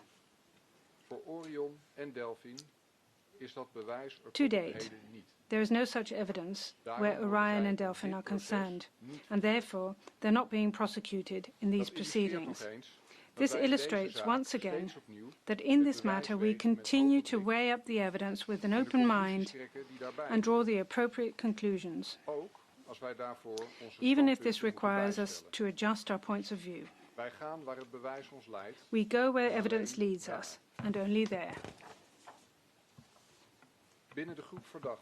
With regard to the group of suspects against whom the investigation produced sufficient evidence, we subsequently examined the role played by each separate individual. Only those who played a leading role can be prosecuted in the Netherlands. Of course, there should be no impunity for individuals who played a smaller role, but they can be prosecuted in Ukraine. Many DPR fighters played a minor role, taking no individual initiative themselves. This is true, for example, of those involved in transporting the bugtailor or guarding it before and after the downing of the flight. Their cases can better be heard in Ukraine. is dat ook al and in gebeurd. several instances this has already occurred. Zij zijn in Oekraïne strafrechtelijk vervolgd. These individuals have already been prosecuted in Ukraine, not specifically for their supporting role that they played in the downing of flight MH17, but more generally for their participation in the DPR as members of a terrorist organization. Van de strijders van de DPR Among the DPR fighters, we view Girkin, Dubinsky, Pulatov and Kharchenko as leading players in the downing of flight MH17. Girkin and Dubinsky were top military leaders of the DPR. Pulatov and Kharchenko were Dubinsky's direct subordinates. Together, these four men took delivery of the book-tailor from the Russian Federation and deployed it as part of their own military operation, with the aim of shooting down an aircraft. The crew of the book-tailor pressed the button, but according to the indictment, it was Girkin, Dubinsky, Pulatov and Kharchenko who directed the employment of this weapon in order to serve their own interests. They discussed that they needed a buck in the intercepted conversations to launch it. They directed the book-tailor to the launch location. They had conversations afterwards as to whether the book had done its job, and they noted with delight that an aircraft had been shot down, and they directed others to remove the book-tailor and to take it to the Russian Federation. When it comes to evidence and responsibility, as of now, no other suspects in the investigation are in the same position as Girkin, Dubinsky, Pulatov and Kharchenko. As mentioned previously, the JIT's investigation is still ongoing. In complex investigations into offences involving many individuals, the Public Prosecution Service often has to take into account different factors and interests when deciding whether or not to prosecute. Not only the interest of being able to thoroughly investigate all parties of interest without hindrance, but also that of the next of kin in obtaining clarity as to what happened as soon as possible. Last year, this weighing up of interests led to the decision to summon these four defendants. The continuing investigation is particularly focused on the crew members of the book-tailor that was used and on the chain of command, even in the Russian Federation. It remains to be seen whether this part of the investigation will result in a criminal prosecution against other individuals in the future. The Prosecution Service does not expect to be able to take more prosecution decisions in the near future. This phase of the investigation, if anything, is more complex than the first phase. Whatever the outcome of the continuing investigation may be, it does not detract from the importance and the necessity of holding these defendants to account now for their role in the downing of flight MH17.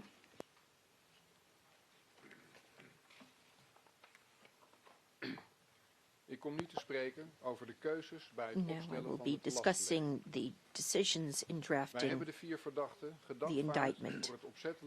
The four defendants are charged with intentionally causing the aircraft to crash, resulting in the deaths of 298 people on board and with the murder of those 298 victims. In our view, these charges clearly expressed what in fact occurred. We do not think that these defendants pressed the button that launched the Buck missile. However, we do think that they played a significant coordinating role in the transportation and positioning of the book-tailor and in its removal back to Russia, making them so closely involved that they can be held responsible under criminal law for the downing of flight MH17. It is perfectly conceivable that the true intention of these 4 defendants was to shoot down an aircraft of the Ukrainian armed forces. Several items of evidence point to this scenario, including intercepted conversations that the defendants had after the downing occurred. It is, of course, up to the court, having fully considered the case file in this courtroom, to reach a judgment on this evidence. In drafting the indictment, we explicitly took this error scenario into consideration. The offenses with which the defendants are charged concern the prohibition on causing any aircraft to crash and on killing another person, regardless of the type of aircraft and regardless of the military or civilian status of that other person. In the Netherlands, anyone who destroys a Royal Air Force fighter aircraft can also be prosecuted under 168 of the Dutch Criminal Code and for the murder of the pilot. The offenses on the indictment are equally applicable to the downing of a military aircraft as to the downing of a civilian aircraft. In principle, any error concerning the target makes no difference in respect of the proof that such offenses were committed. That is why in the Netherlands and in many other countries, people are convicted of murder if they happen to shoot dead a passerby rather than their intended victim.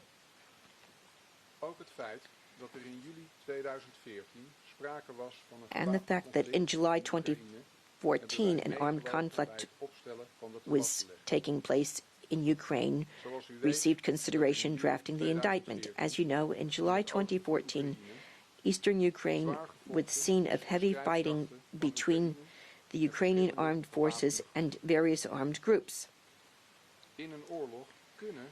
It is true that the rules that apply in wartime and peacetime may differ. This is the doctrine of combatant immunity, according to which military personnel may participate in hostilities within the limits of international law. These different rules, however, apply only to regular military personnel operating under the authority of a state in a group that respects international humanitarian law and rules of warfare. Other people who commit acts of violence in an armed conflict are subject to the ordinary rules laid down in criminal law. War is not a license for violence by all against everybody. That's not the case in the Netherlands, nor is it the case in Australia, Belgium, Malaysia, Ukraine, or the Russian Federation. All states in the world in recent centuries have devised rules of warfare to limit the consequence of war violence as much as possible. The guiding principle is that wars are fought between military combatants and that civilians are not involved in any way. If civilians in Ukraine use violence against Dutch, Malaysian, Australian, and Belgian citizens, this violence, therefore, lies within the scope of the ordinary criminal laws of these countries. These civilians commit ordinary crimes such as murder and the downing of an aircraft, leading to the deaths of its occupants. Regardless of whether they used a rifle or an advanced rocket launcher, and regardless of whether the intended victims were civilians or combatants. The same holds true for armed fighters in Ukraine who claim to be ordinary civilians. Ordinary criminal law applies to them as well. A license or immunity for deadly violence is granted only in very exceptional situations. This does not happen in situations of chaos and lawlessness, but exclusively when using controlled and proportionate force. Controlled means regular soldiers who are recognizable as such, who fight under the responsibility of a state in an organizational form which respects international humanitarian law. So not groups fighting independently or who fail to respect laws of armed conflict. Like any other civilians, members of such armed groups are not allowed to use force. Like anybody else, they are subject to ordinary criminal law. The same applies to soldiers who pretend to be ordinary civilians. This is also not allowed because it instigates reciprocal violence against real civilians. For this reason, soldiers concealing their true identity may be punished for resorting to such violence. To date, the defendants in this case have never asserted that in July 2014 they were regular military personnel operating on behalf of a state in Ukraine. Moreover, our investigation into the structure of their organization has revealed that in the summer of 2014 the defendants' armed group did not comply with the requirements of international humanitarian law. This part of the investigation, for example, has yielded a wealth of information about systematic and large-scale violations of international humanitarian law by the DPR in 2014 and thereafter. It concerns thousands of cases of looting, abduction of civilians, torture, inhumane treatment, executions of civilians and prisoners of war, laying prohibited landmines, and many other violations of international humanitarian law and the laws of armed conflict.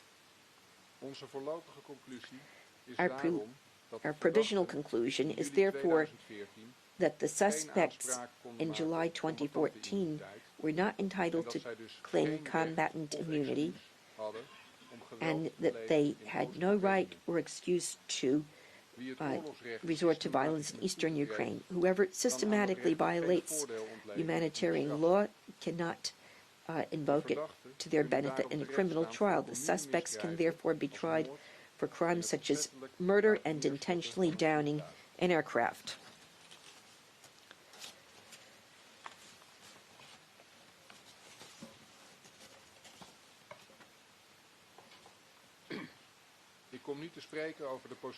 Now I will discuss the Public Prosecution Service's position in these proceedings. In Dutch criminal proceedings, establishing the truth is the central aim. Like the court, the task of the public prosecutor is to establish as accurately as possible what happened, whatever conclusions may result from that search for the truth. In the process, the Public Prosecution Service, like the court, must safeguard the legitimate interests of everyone involved: suspects, defendants, next of kin, and witnesses. At the start of this introductory address, I said that in this courtroom we want to achieve as fully as possible justice for all the victims and all the families, wherever in the world they are from. For that reason, Ukraine agreed, at the request of the Netherlands, to transfer the prosecution of the 4 defendants to the Netherlands. This was not, in fact, necessary for this trial to take place. The Netherlands, after all, has legal jurisdiction over the downing of flight MH17 by virtue of the Dutch nationality of a great many of the victims. That jurisdiction extends to the entire offense, i.e. intentionally causing an aircraft to crash, resulting in the deaths of everyone on board that aircraft, and with that, the murder of all occupants. To avert any doubt about the position of the non-Dutch victims, Ukraine was nevertheless requested to transfer jurisdiction. This highlights once again that all the victims in these criminal proceedings and all their next of kin have an equal place. In the run-up to these proceedings, many public prosecutors and victim coordinators have spoken with many next of kin who wish to speak with them. These were often extremely sad conversations. Relatives have told us in detail about their deceased loved ones, about their sense of loss, about the far-reaching consequences of the sudden loss of family members, about the grief that simply does not go away. We have also heard stories of people who have managed to go on with their lives while always keeping their loved ones close in their thoughts. We have heard relatives say that this trial can offer some hope, but that it will also be another difficult and emotional period in which their grief, pain, and loss will be omnipresent. We know that there are relatives who want to hear every word of this trial so that they do not miss any of it. But we also know that other relatives will deliberately avoid the news throughout this period so as not to be confronted again day after day with reports about MH17 and the emotions that will inevitably resurface. These criminal proceedings are expected to take a long time because thorough proceedings that take into account everyone concerned in a just, careful, and even-handed manner take time. It is important that the defense receive the time and opportunity to study and supplement the case file with anything the defendants wish to bring forward. If additional research by experts is needed, it needs to be conducted with due care. That takes time. The next of kin can expect the Public Prosecution Service to do its utmost to ensure that the trial does not run any longer than necessary and that we keep them as well informed as possible about the progress of the proceedings. In addition, we consider it important for the next of kin to give them insight into the structure of the criminal proceedings and the day-to-day progress.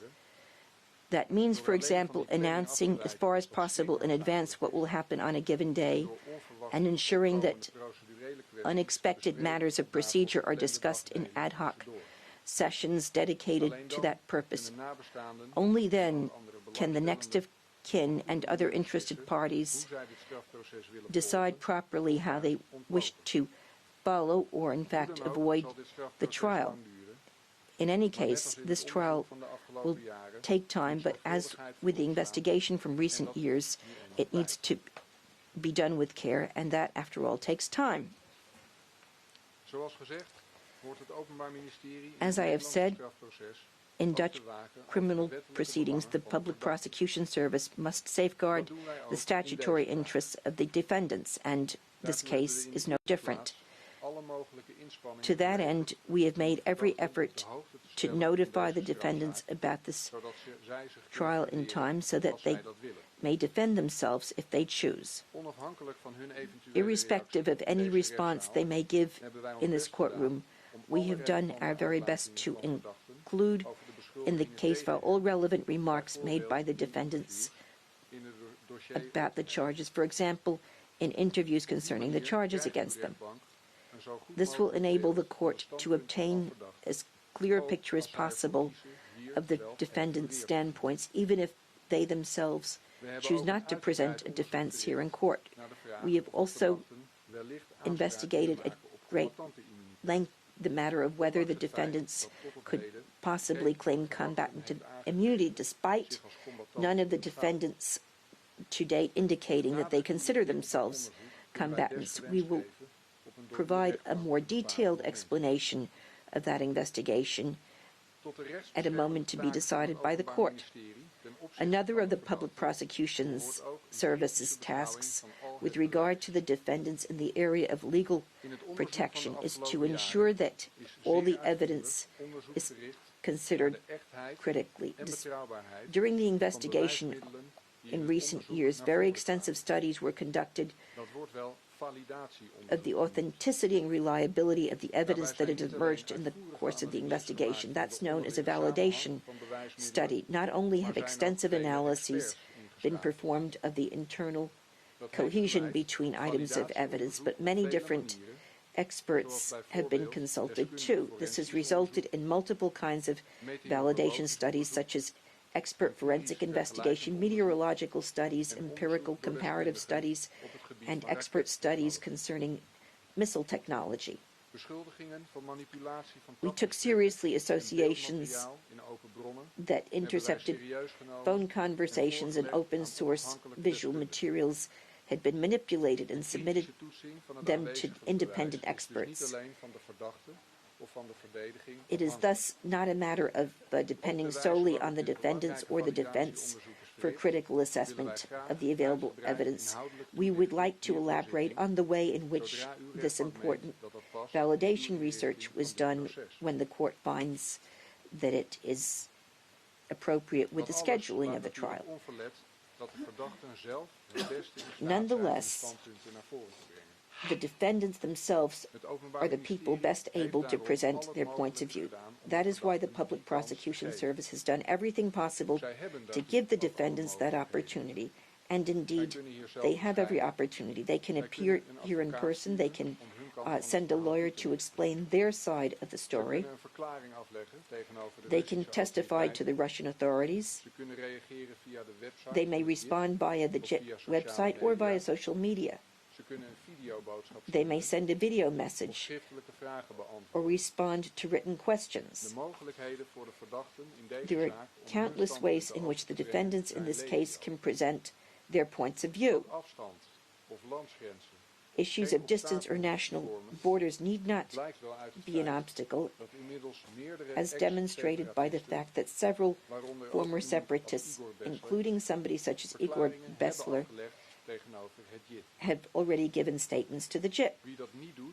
Anyone who does not do this remains silent by choice.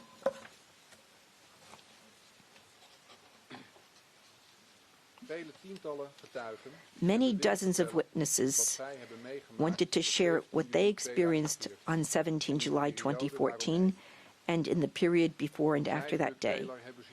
How they saw the Buck Taylor being transported, what they saw at the missile launch site, what they knew about the defendants' organizations.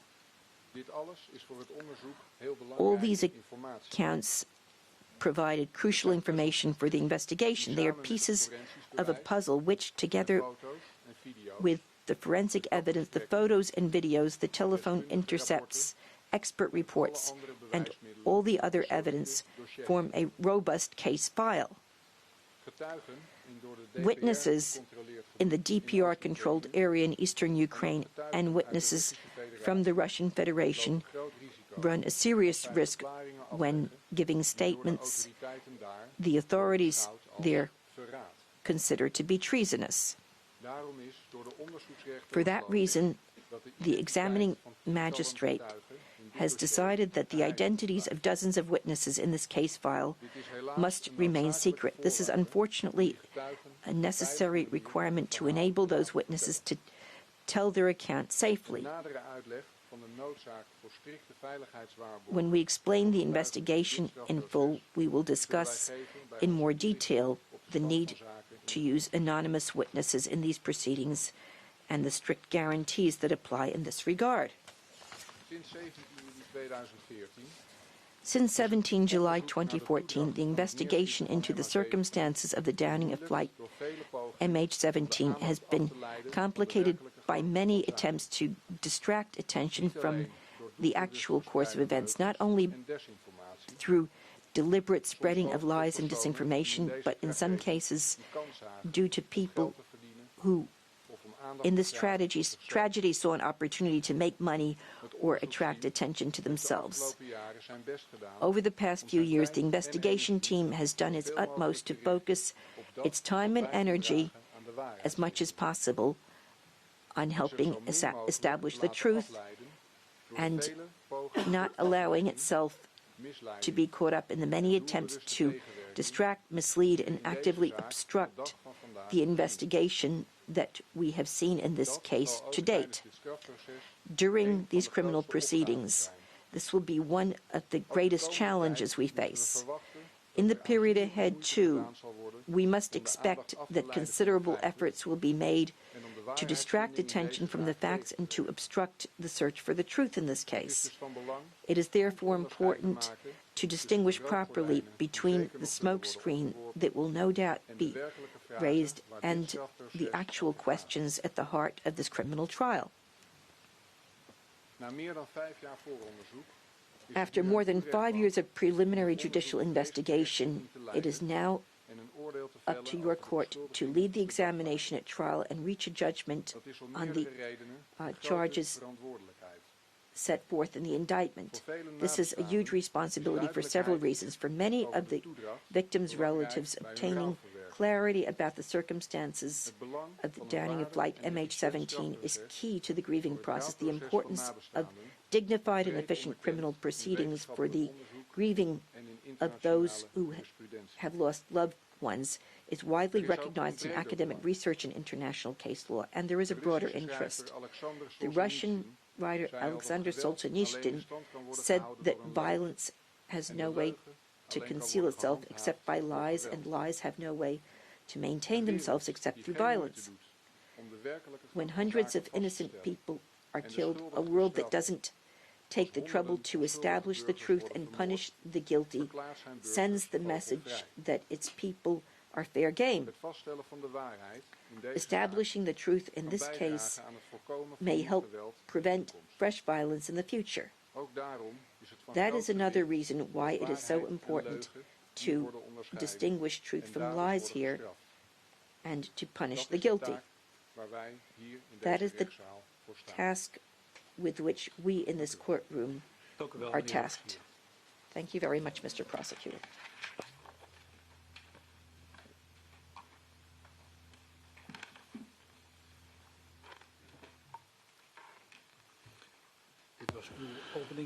Presiding Judge says, thank you. That was your opening statement. And as I said earlier, we now come to the defense of Mr. Pulatov, and I now give the defense the opportunity to make that statement.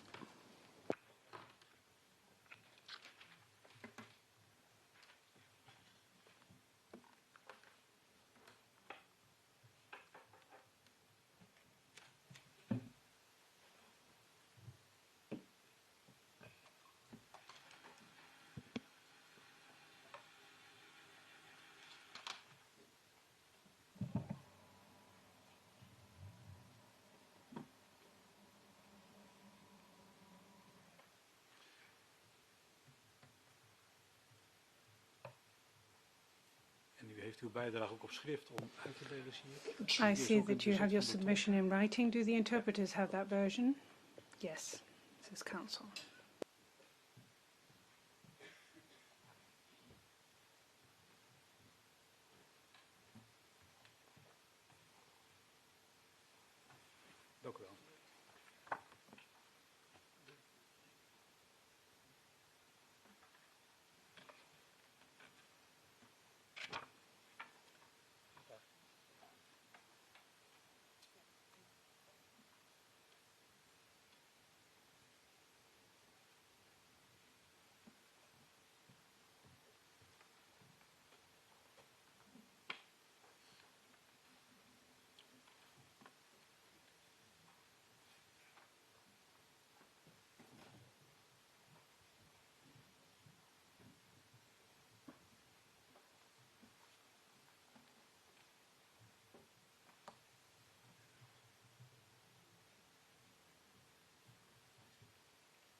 Meneer de voorzitter, leden van de rechtbank, Your Honours, van justitie, overige aanwezigen.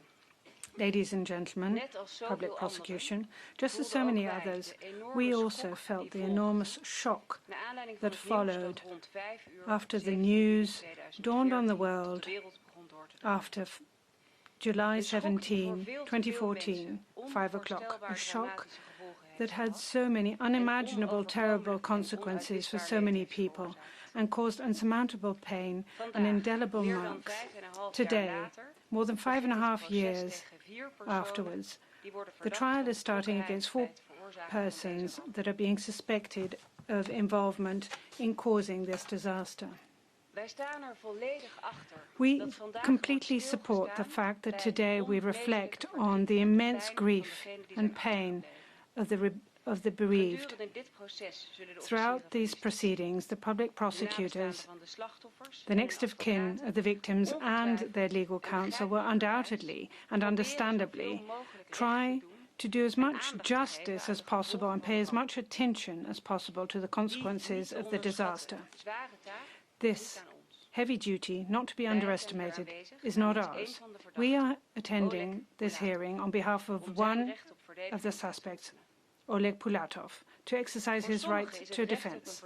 For some, the right to defense is self-evident. For others, it is not self-evident, or not in all cases. For them, the self-evidence that the rights of a defendant should be guaranteed may fade if the consequences of an offense are more serious. In a case as this one, in which the consequences are so terrible, the right to defense is questioned.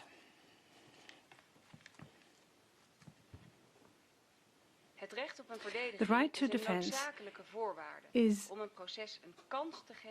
a prerequisite for a trial to even have a chance to be fair. It's precisely the rights of the defendant that allow a trial to be fair. If a defendant has no rights, or if those rights are not being observed, a trial has no value whatsoever. It means, in a rule of law, i.e. the Netherlands, it means nothing, or the outcome thereof need have nothing to do with justice. And the wish to establish the truth is, besides a legal necessity, is human and understandable. The defense will not disagree on that. The importance of an investigation into the truth regarding the disaster of the MH17 is emphatically endorsed by us. But the danger that prevails here is not the search into the truth, but the danger is to be found in the wish to point at a guilty party and to punish this person. And this, also human and understandable wish, can become part of a search for the truth. But if the wish to designate someone and point at a guilty party and punish that guilty party, if that becomes stronger, it can also be to the detriment of the establishment of truth. The rights of a defendant that envisage to guarantee that not the wrong person be unjustly found is therefore of essential importance. And for a trial to be fair, it's crucial that the rights of the defendant be fully exercised, and this is one of the duties of the defense to see to this.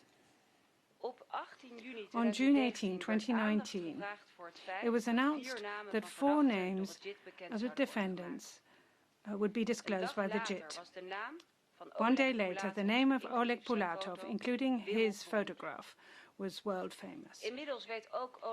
Oleg Pulatov now also knows, just as the rest of the world, that he, along with an international warrant, is being suspected of criminally reproachable participation and involvement in causing the crash of the MH17 and or causing the death of all 298 passengers.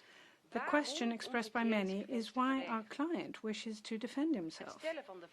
Asking this question, why would someone want to defend himself against a charge of intentionally taking the lives of 298 people, could be considered as the answer to the question. Oleg Pulatov's position is that he is not responsible, not in any way, not with any participation, not in any capacity. He is not responsible for downing the MH17 and all the consequences thereof.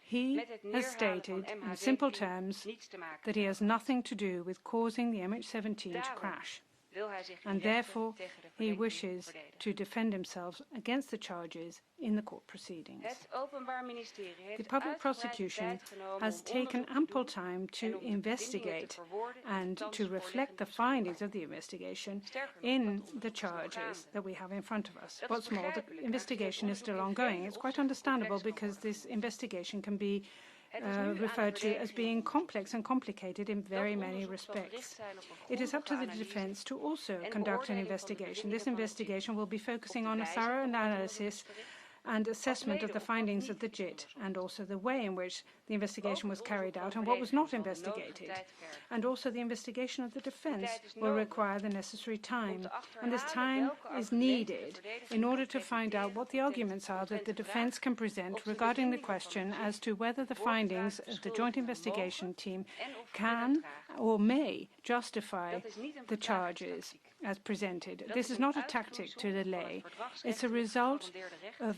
a op voldoende right that has tijd en been laid down gelegenheid ter in voorbereiding treaties van and de verdediging. conventions, a right to sufficient time and opportunity zullen to hierna prepare bij monden defense. van mijn kantoorgenoot Boudewijn van We Eyck will, kort my toelichten associate welke Boudewijn van vragen de Eyck verdediging will in dat be verband explaining zoal which kan en moet questions the defense in this connection Ik merk can echter nu formulate or namens de must hele formulate. verdediging And now I would like dat to wij speak on behalf of the bij het entire uitoefenen defense van onze taak and say that in onze exercising ogen our niet kunnen duty, en we zullen sluiten cannot and voor may het not feit dat close deze our eyes vreselijke ramp for the heeft fact plaatsgevonden. that this horrific disaster Wij zullen has de taken dramatische place. gevolgen ervan op geen enkele We manier will not ontkennen. deny the terrible Integendeel, consequences of the die disaster erkennen in wij any way. Quite the zonder contrary, enig we voorbehoud. acknowledge those consequences without any Ook wij reservation. behoren tot diegenen die door het We neerstorten were van also MH17 shocked zijn geschokt. by the crash of the De aankomst van de MH17, slachtoffers, the arrival of the de beelden victims, van de kisten the images op of het the vliegveld coffins Eindhoven at the staat Eindhoven ook op airport onze netvlies is gebrand. something we will never forget either.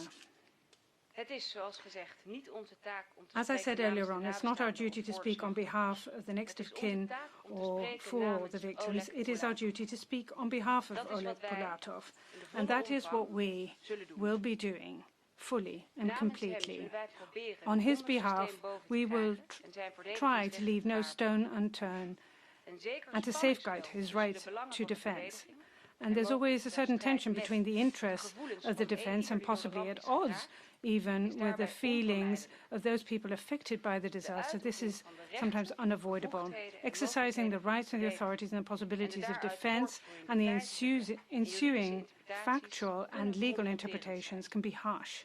Wij zullen er onze uiterste We will best voor do doen our om utmost daarbij ten alle tijde het to, oog te at houden all op times, pay en met attention eerbied to om te gaan met de gevoelens respectfully van verdriet en pijn dealing die with nu eenmaal the onlosmakelijk feelings zijn of grief verbonden aan and deze pain that are so inextricably connected to this case. Thank you very much.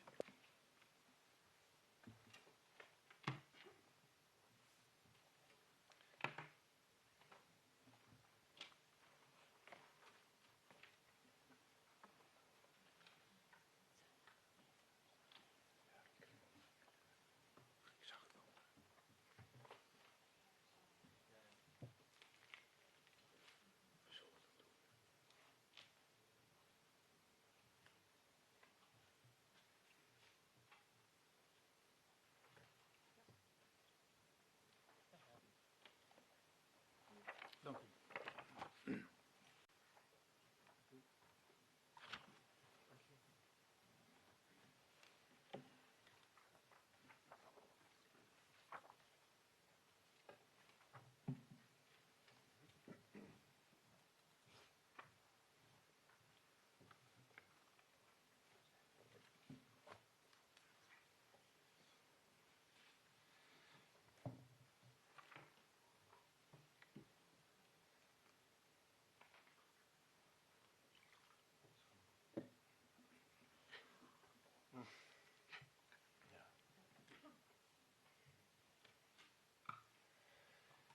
Ja, voorzitter. Leden van de rechtbank, geachte officieren van justitie en Members of the court, geachte toehoorders. public prosecutors, esteemed In listeners, aansluiting op het betoog van meester ten Doesgaten following up zou on ik graag the een discourse onderdeel by van het my dossier colleague willen Ten Doesgaten, bespreken I'd like to dat, cover a section wat de verdediging of the betreft file that, illustratief as is far as the defense is voor wat de concerned, inbreng illustrates strafrechtadvocaat zal zijn in the deze zaak. input of a criminal En op lawyer welke wijze in a case such een as this omvangrijk one, dossier als het and onderhavige how a in vast evenwicht file moet such as komen this one alvorens het needs mogelijk is om daar to een be oordeel over properly te kunnen balanced vormen. prior to adjudicating it. Ik benadruk daar ook graag bij, voorzitter, dat onze I'm dossierkennis nog pleased to beperkt emphasize is. U that heeft al vanochtend aangehaald. our We beschikken daar familiarity pas with relatief the kort over. file En is het is modest. bijzonder We just omvangrijk. obtained that recently, We hebben and dus nog it's geen volledig beeld voluminous. van het So we materiaal do dat not zich in het have a dossier comprehensive bevindt. impression of the material Niettemin in the is het nu record. al duidelijk Nonetheless, dat er, it is ondanks already clear that tienduizenden pagina's despite tens of dossier, thousands vele of onderwerpen pages zijn die om onderzoek en of many na de onderzoek topics zullen gaan vragen. will require additional investigation. Ik zal, om and te illustreren dat investigation nog in general. vele vragen onbeantwoord zijn, To illustrate één that many voorbeeld questions remain bespreken. En dat is unanswered, I will toevallig discuss niet one toch ook een example, onderwerp wat in which het just voorwoord van happens het to be a OM aan de topic orde is gekomen. raised in the introduction by the luchtvaarttermen Public en Prosecution afkortingen Service. die The ik zal aviation terms gebruiken, and abbreviations zullen bij de that I will use procespartijen genoegzaam bekend zijn. will be known Voor to alle the parties to toehoorders the is dat mogelijk proceedings. niet het geval. This Reden may waarom not ik be aan the de door case mij gebruikte for other termen en listeners, afkortingen which is enige uitleg why zal I will be geven. explaining the terms and abbreviations I use.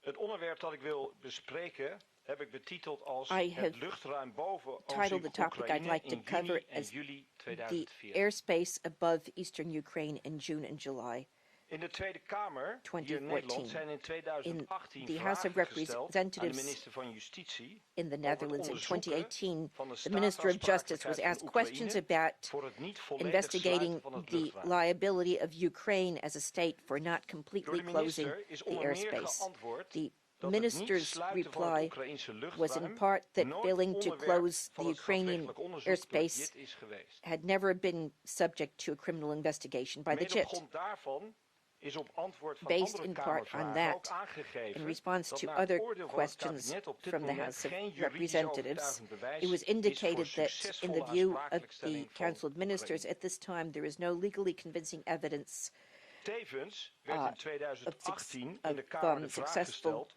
of Oekraïnse holding Ukraine luchtverkeersleiders liability. door It was enige also instantie zijn stated in gehoord 2018 in in the het House of kader van Representatives MH17 that the en of question die had been asked verhoren whether the enige rol Ukrainian hebben gespeeld bij het huidige tussenoordeel van de air regering dat traffic Oekraïne controllers thans nog niet or any other staatsaansprakelijk kan worden institution, gesteld. they had never been examined in the context of the MH17, or Daarop is whether those geantwoord, examinations had strafrechtelijk figured in the onderzoek van het present JIT is nog interim gaande. judgment Dit was in of the government 2018. that Ukraine De vraag can of in still dat not be kader held luchtverkeersleiders liable. of The welke personen reply dan ook was zijn the criminal gehoord, kan ik dan investigation ook of the niet JIT beantwoorden.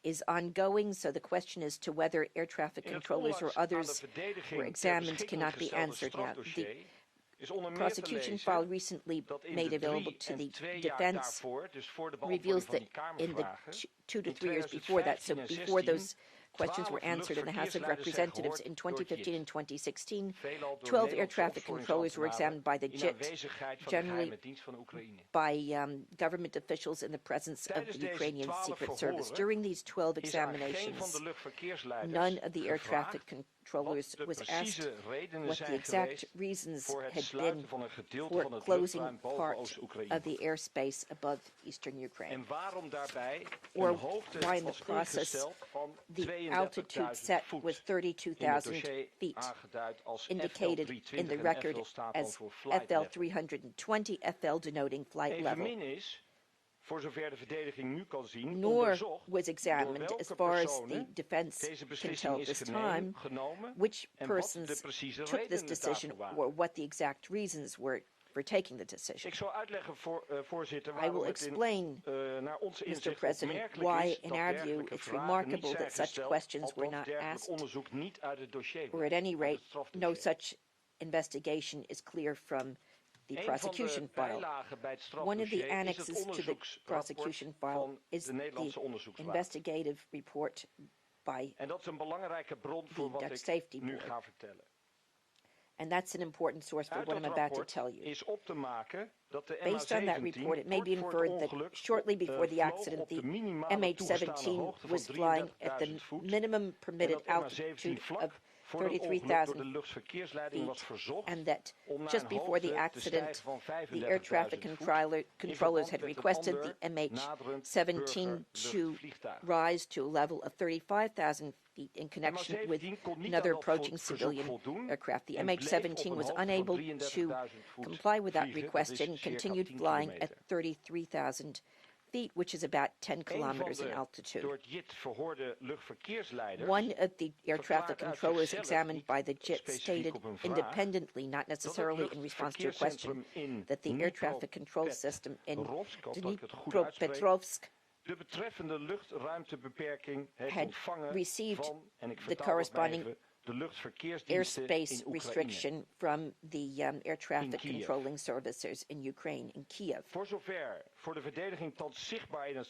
the extent made visible to the defense in this prosecution file, based on this remark, nobody was examined at that organization Kiev, so this line of investigation has not been pursued. So in all likelihood, what the Minister of Justice replied in September 2018 to questions from the House is probably true, namely that closing the Ukrainian airspace was never the subject of the criminal investigation conducted by the JIT, and the question is whether that was the right decision on the part of the JIT, and the prosecution service has spoken about that. We differ on that, because my answer is no, that was not the correct decision, and I'll explain this based on other sources than the ones produced by the JIT, i.e. the report from the Dutch Investigative Board and the House of Representatives. This is because the documents in the prosecution file reveal little or nothing about that. The investigative board indicates that each state has sovereignty over the airspace above its own territory. This means, according to the investigative board, that authority over the airspace lies exclusively with that state. Through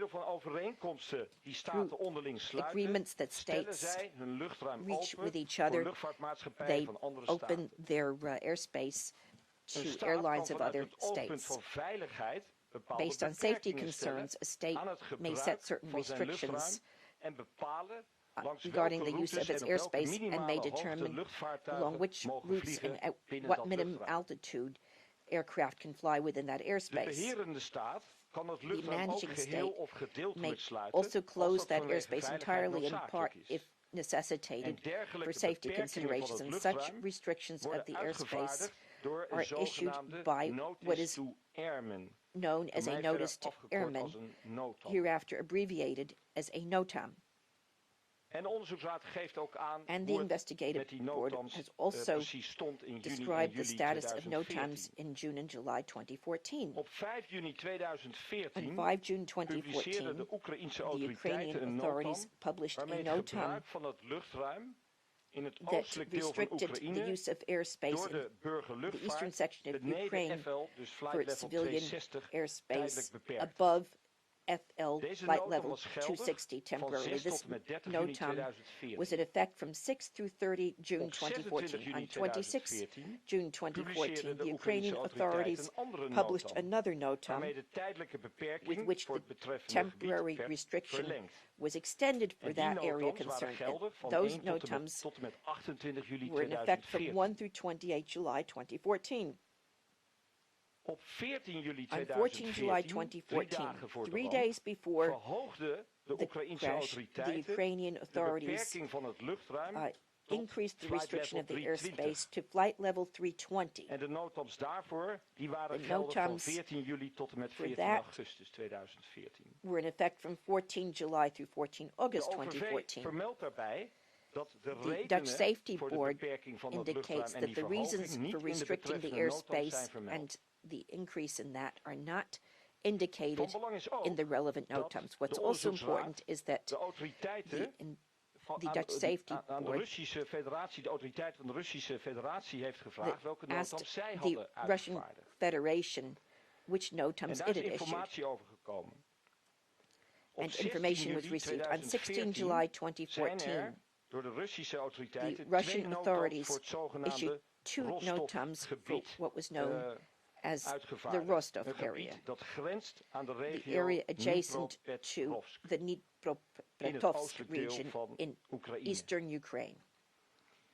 De ingangsdatum van deze The notams effectiveness was date for these notams, so 17 the juli date they started to 2014 om be 000 effective, uur. was 17 July Beide at notams 0000 hours. Both verwijzen notams naar het gewapend referred conflict to in the het armed oostelijk deel van conflict Oekraïne als in reden eastern voor de Ukraine uitgifte van die as a notams. reason for issuing those notams.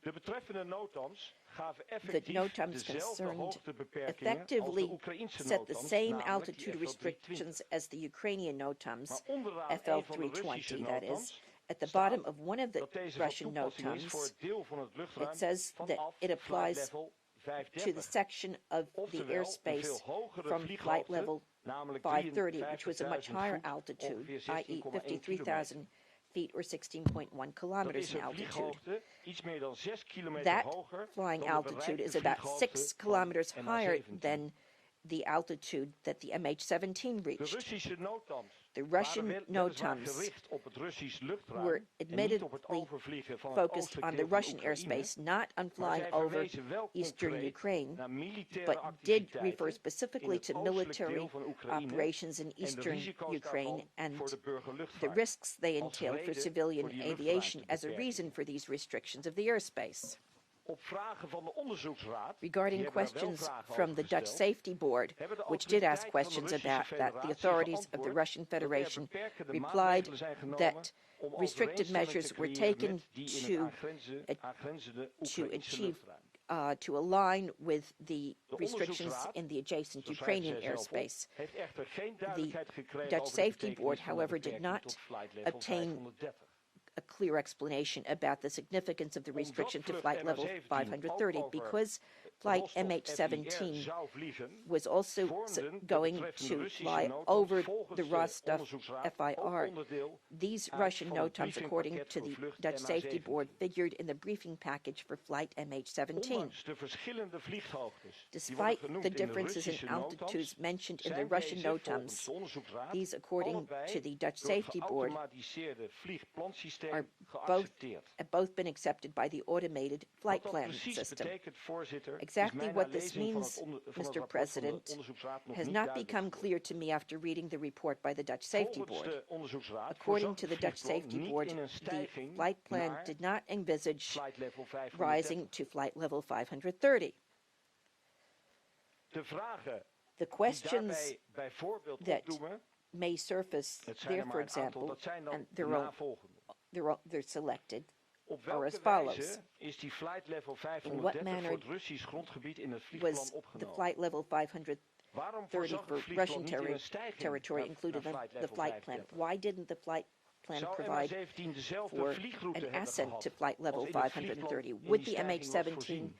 have had the En same had flight MH17 op die route as locatie wel aan die provided vlieghoogte kunnen voldoen for als de in the gewenste MH17 stijging flight van plan? And 330 could the naar flight plan have 350 dan niet mogelijk was? accommodated this if the Enige tijd ascent from na flight de level land, 313 to smiddags flight om level 3 uur, werd het luchtruim 350 was not Oost-Oekraïne possible. alsnog geheel gesloten Sometime voor after the burgerluchtvaart. crash on 17 July 2014 at 1500 Wat in hours, dit the airspace verband above eastern relevant Ukraine is, was closed en zo entirely ontstaat for er denk ik civilian toch wel enige air connectie traffic. met de And telassenlegging, what is clear de and vraag, what aligns wat was er with the bekend charges, over het the bereik question that van de arises wapens die in is what Oost-Oekraïne was in dat known gedeelte werden about gebruikt. the weapons being used in that section of eastern En de Ukraine. onderzoeksraad wijdt daar ook een hoofdstuk aan. And the Dutch naar de Safety vraag Board has wat devoted a er chapter bekend to was this bij de bevoegde as well, autoriteiten over de namely reikwijdte what van was wapens known in about Oost-Oekraïne. the scope of weapons in eastern Ukraine at Zo the wordt in time. het rapport beschreven dat in deze periode tussen het The uitbreken van het report conflict in het describes that oostelijk in deel this vanaf april period between 2014 the eruption of the en de dag conflict van in de April ramp 2014 meerdere toestellen and van the het day of the Oekraïense crash, leger multiple veelal vanaf de grond aircraft zijn beschoten.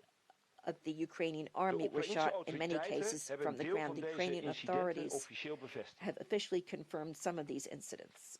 Uit onderzoek van de onderzoeksraad Investigation by blijkt the dat Dutch de Safety militaire Board autoriteiten reveals van that the Oekraïne military authorities voorafgaande aan de of ramp Ukraine prior to informatie the hadden crash verkregen had dat obtained illegal armed information that units illegal within the armed area units of within the area anti-terrorist of operation the anti-terrorist beschikten operation over vuurwapens had en de draagbare weapons grond-luchtraketten genaamd and portable Igla en ground-to-air Strela. missiles named Igla Het and beschieten Strela. en neerschieten van militaire vliegtuigen van Shooting Oekraïne and was voor het taking ministerie down een military signaal aircraft dat by deze Ukraine wapens was ook a signal gebruikt to the werden. military that these weapons were in use. De militaire autoriteit The van military Oekraïne authorities onderkende of Ukraine dat hun acknowledged militaire that their vliegtuigen military potentieel doelwit aircraft waren voor were a gewapende potential groeperingen. target for armed Ter groups. bescherming van deze To protect vliegtuigen these hadden de militaire aircraft, the autoriteiten military volgens authorities, de according onderzoeksraad to the berekend Dutch tot Safety welke Board, had hoogte calculated het up to luchtruim which beperkt moest worden altitude the om hun airspace needed to be vliegtuigen veilig restricted naar en for vanuit their het airplanes conflictgebied te kunnen to laten vliegen. fly safely to and from Zij the gingen uit conflict van een zone. maximaal They assumed a hoogtebereik van maximum de zogenaamde altitude manpads, of what were de known man-portable air as defense manpads, systems, man-portable air defense draagbare systems, also known luchtverdedigingssystemen. as portable air defense Van systems, 4500 meter, 4,5 4,500 kilometer en meters, hanteerde een veiligheidsmarge or daarbij 4.5 nog van 2 kilometers, kilometer. and applied a 2,000 meter, 2 kilometer safety margin.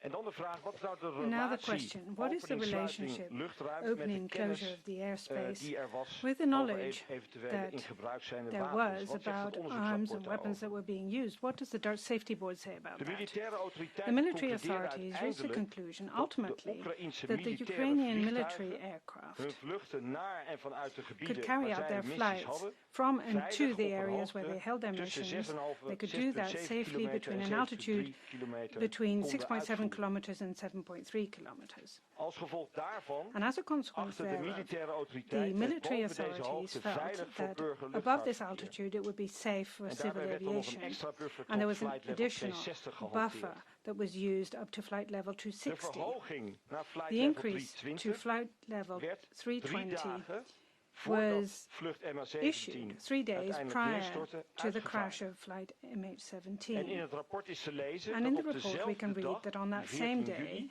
14 een Antonov July, AN-26 an werd Antonov neergehaald, AN-26 was volgens de downed, Oekraïnse autoriteiten op een according to the hoogte van Ukrainian 6,5 authorities at kilometer. an altitude of 6.5 kilometers. De Oekraïnse The Ukrainian luchtvaartautoriteiten aviation stelden authorities dat de door argued that UK-SATSE the requested verzochte increase verhoging van het by beperkte the gebied tot UK 320 SATSE geen relatie had of met the het restricted neerschieten van die area to Antonov 26 flight level eerder die dag. 320 had Zij no gaven daar relationship, een no andere link reden whatsoever with the shooting of the Antonov AN-26. They Wat said that zijn there were other reasons de for that.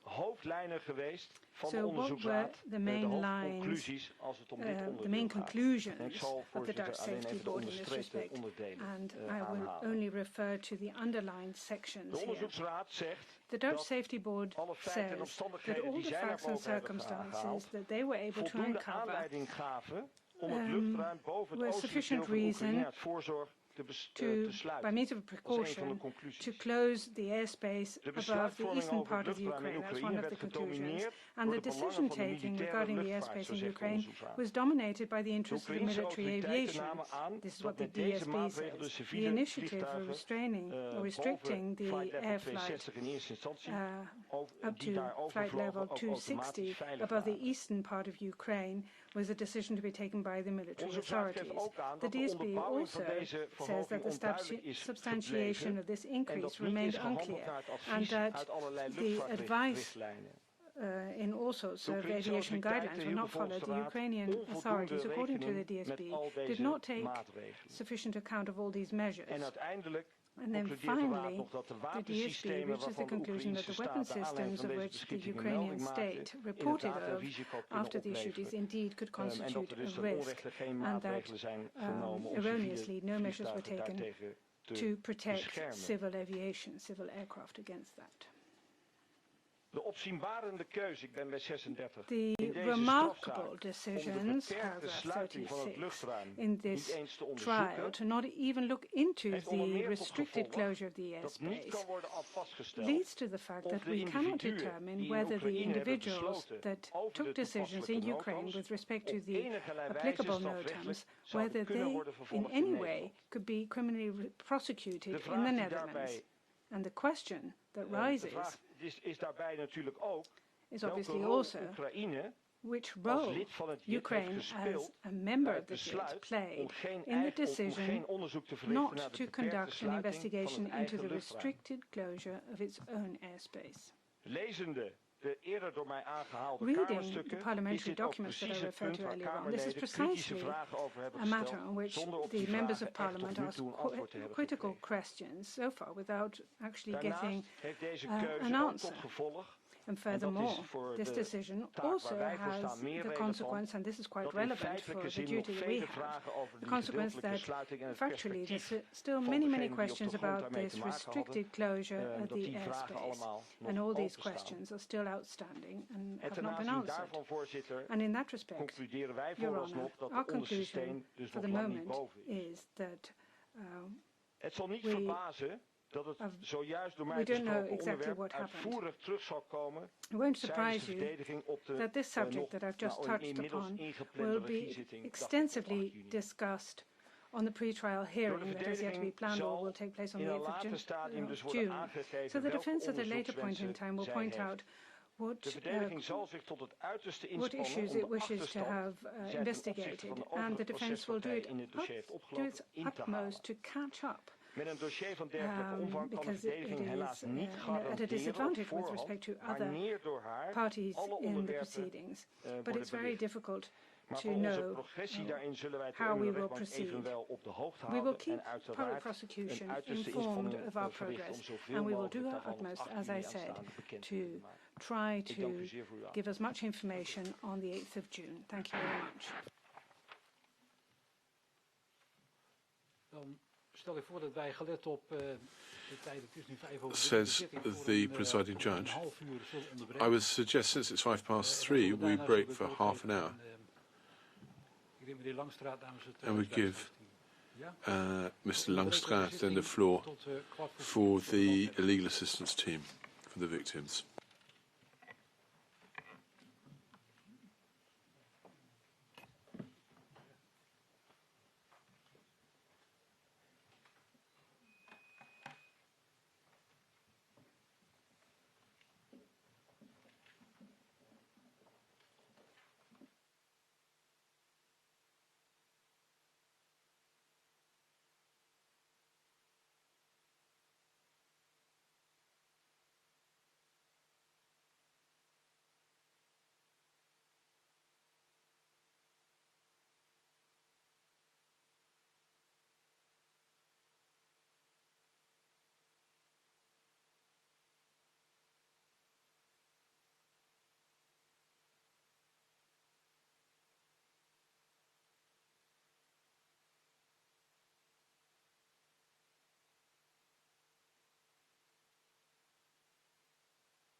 All rise.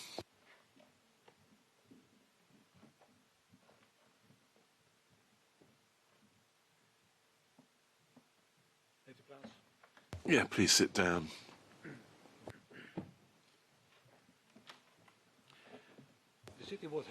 So we reopened the sitting, and I'll give the floor to a spokesman on behalf of the victims of the legal aid team. I've understood that you have not got a written presentation, but please bear in mind that you're being interpreted. Yes, thank you very much. Your Honour, the bench, everybody who's present here today.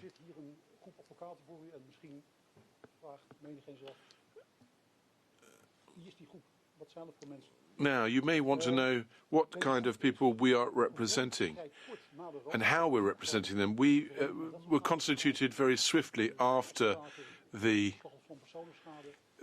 disaster.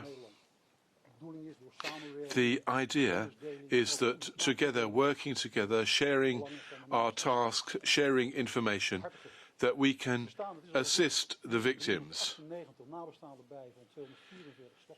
There are 298 victims.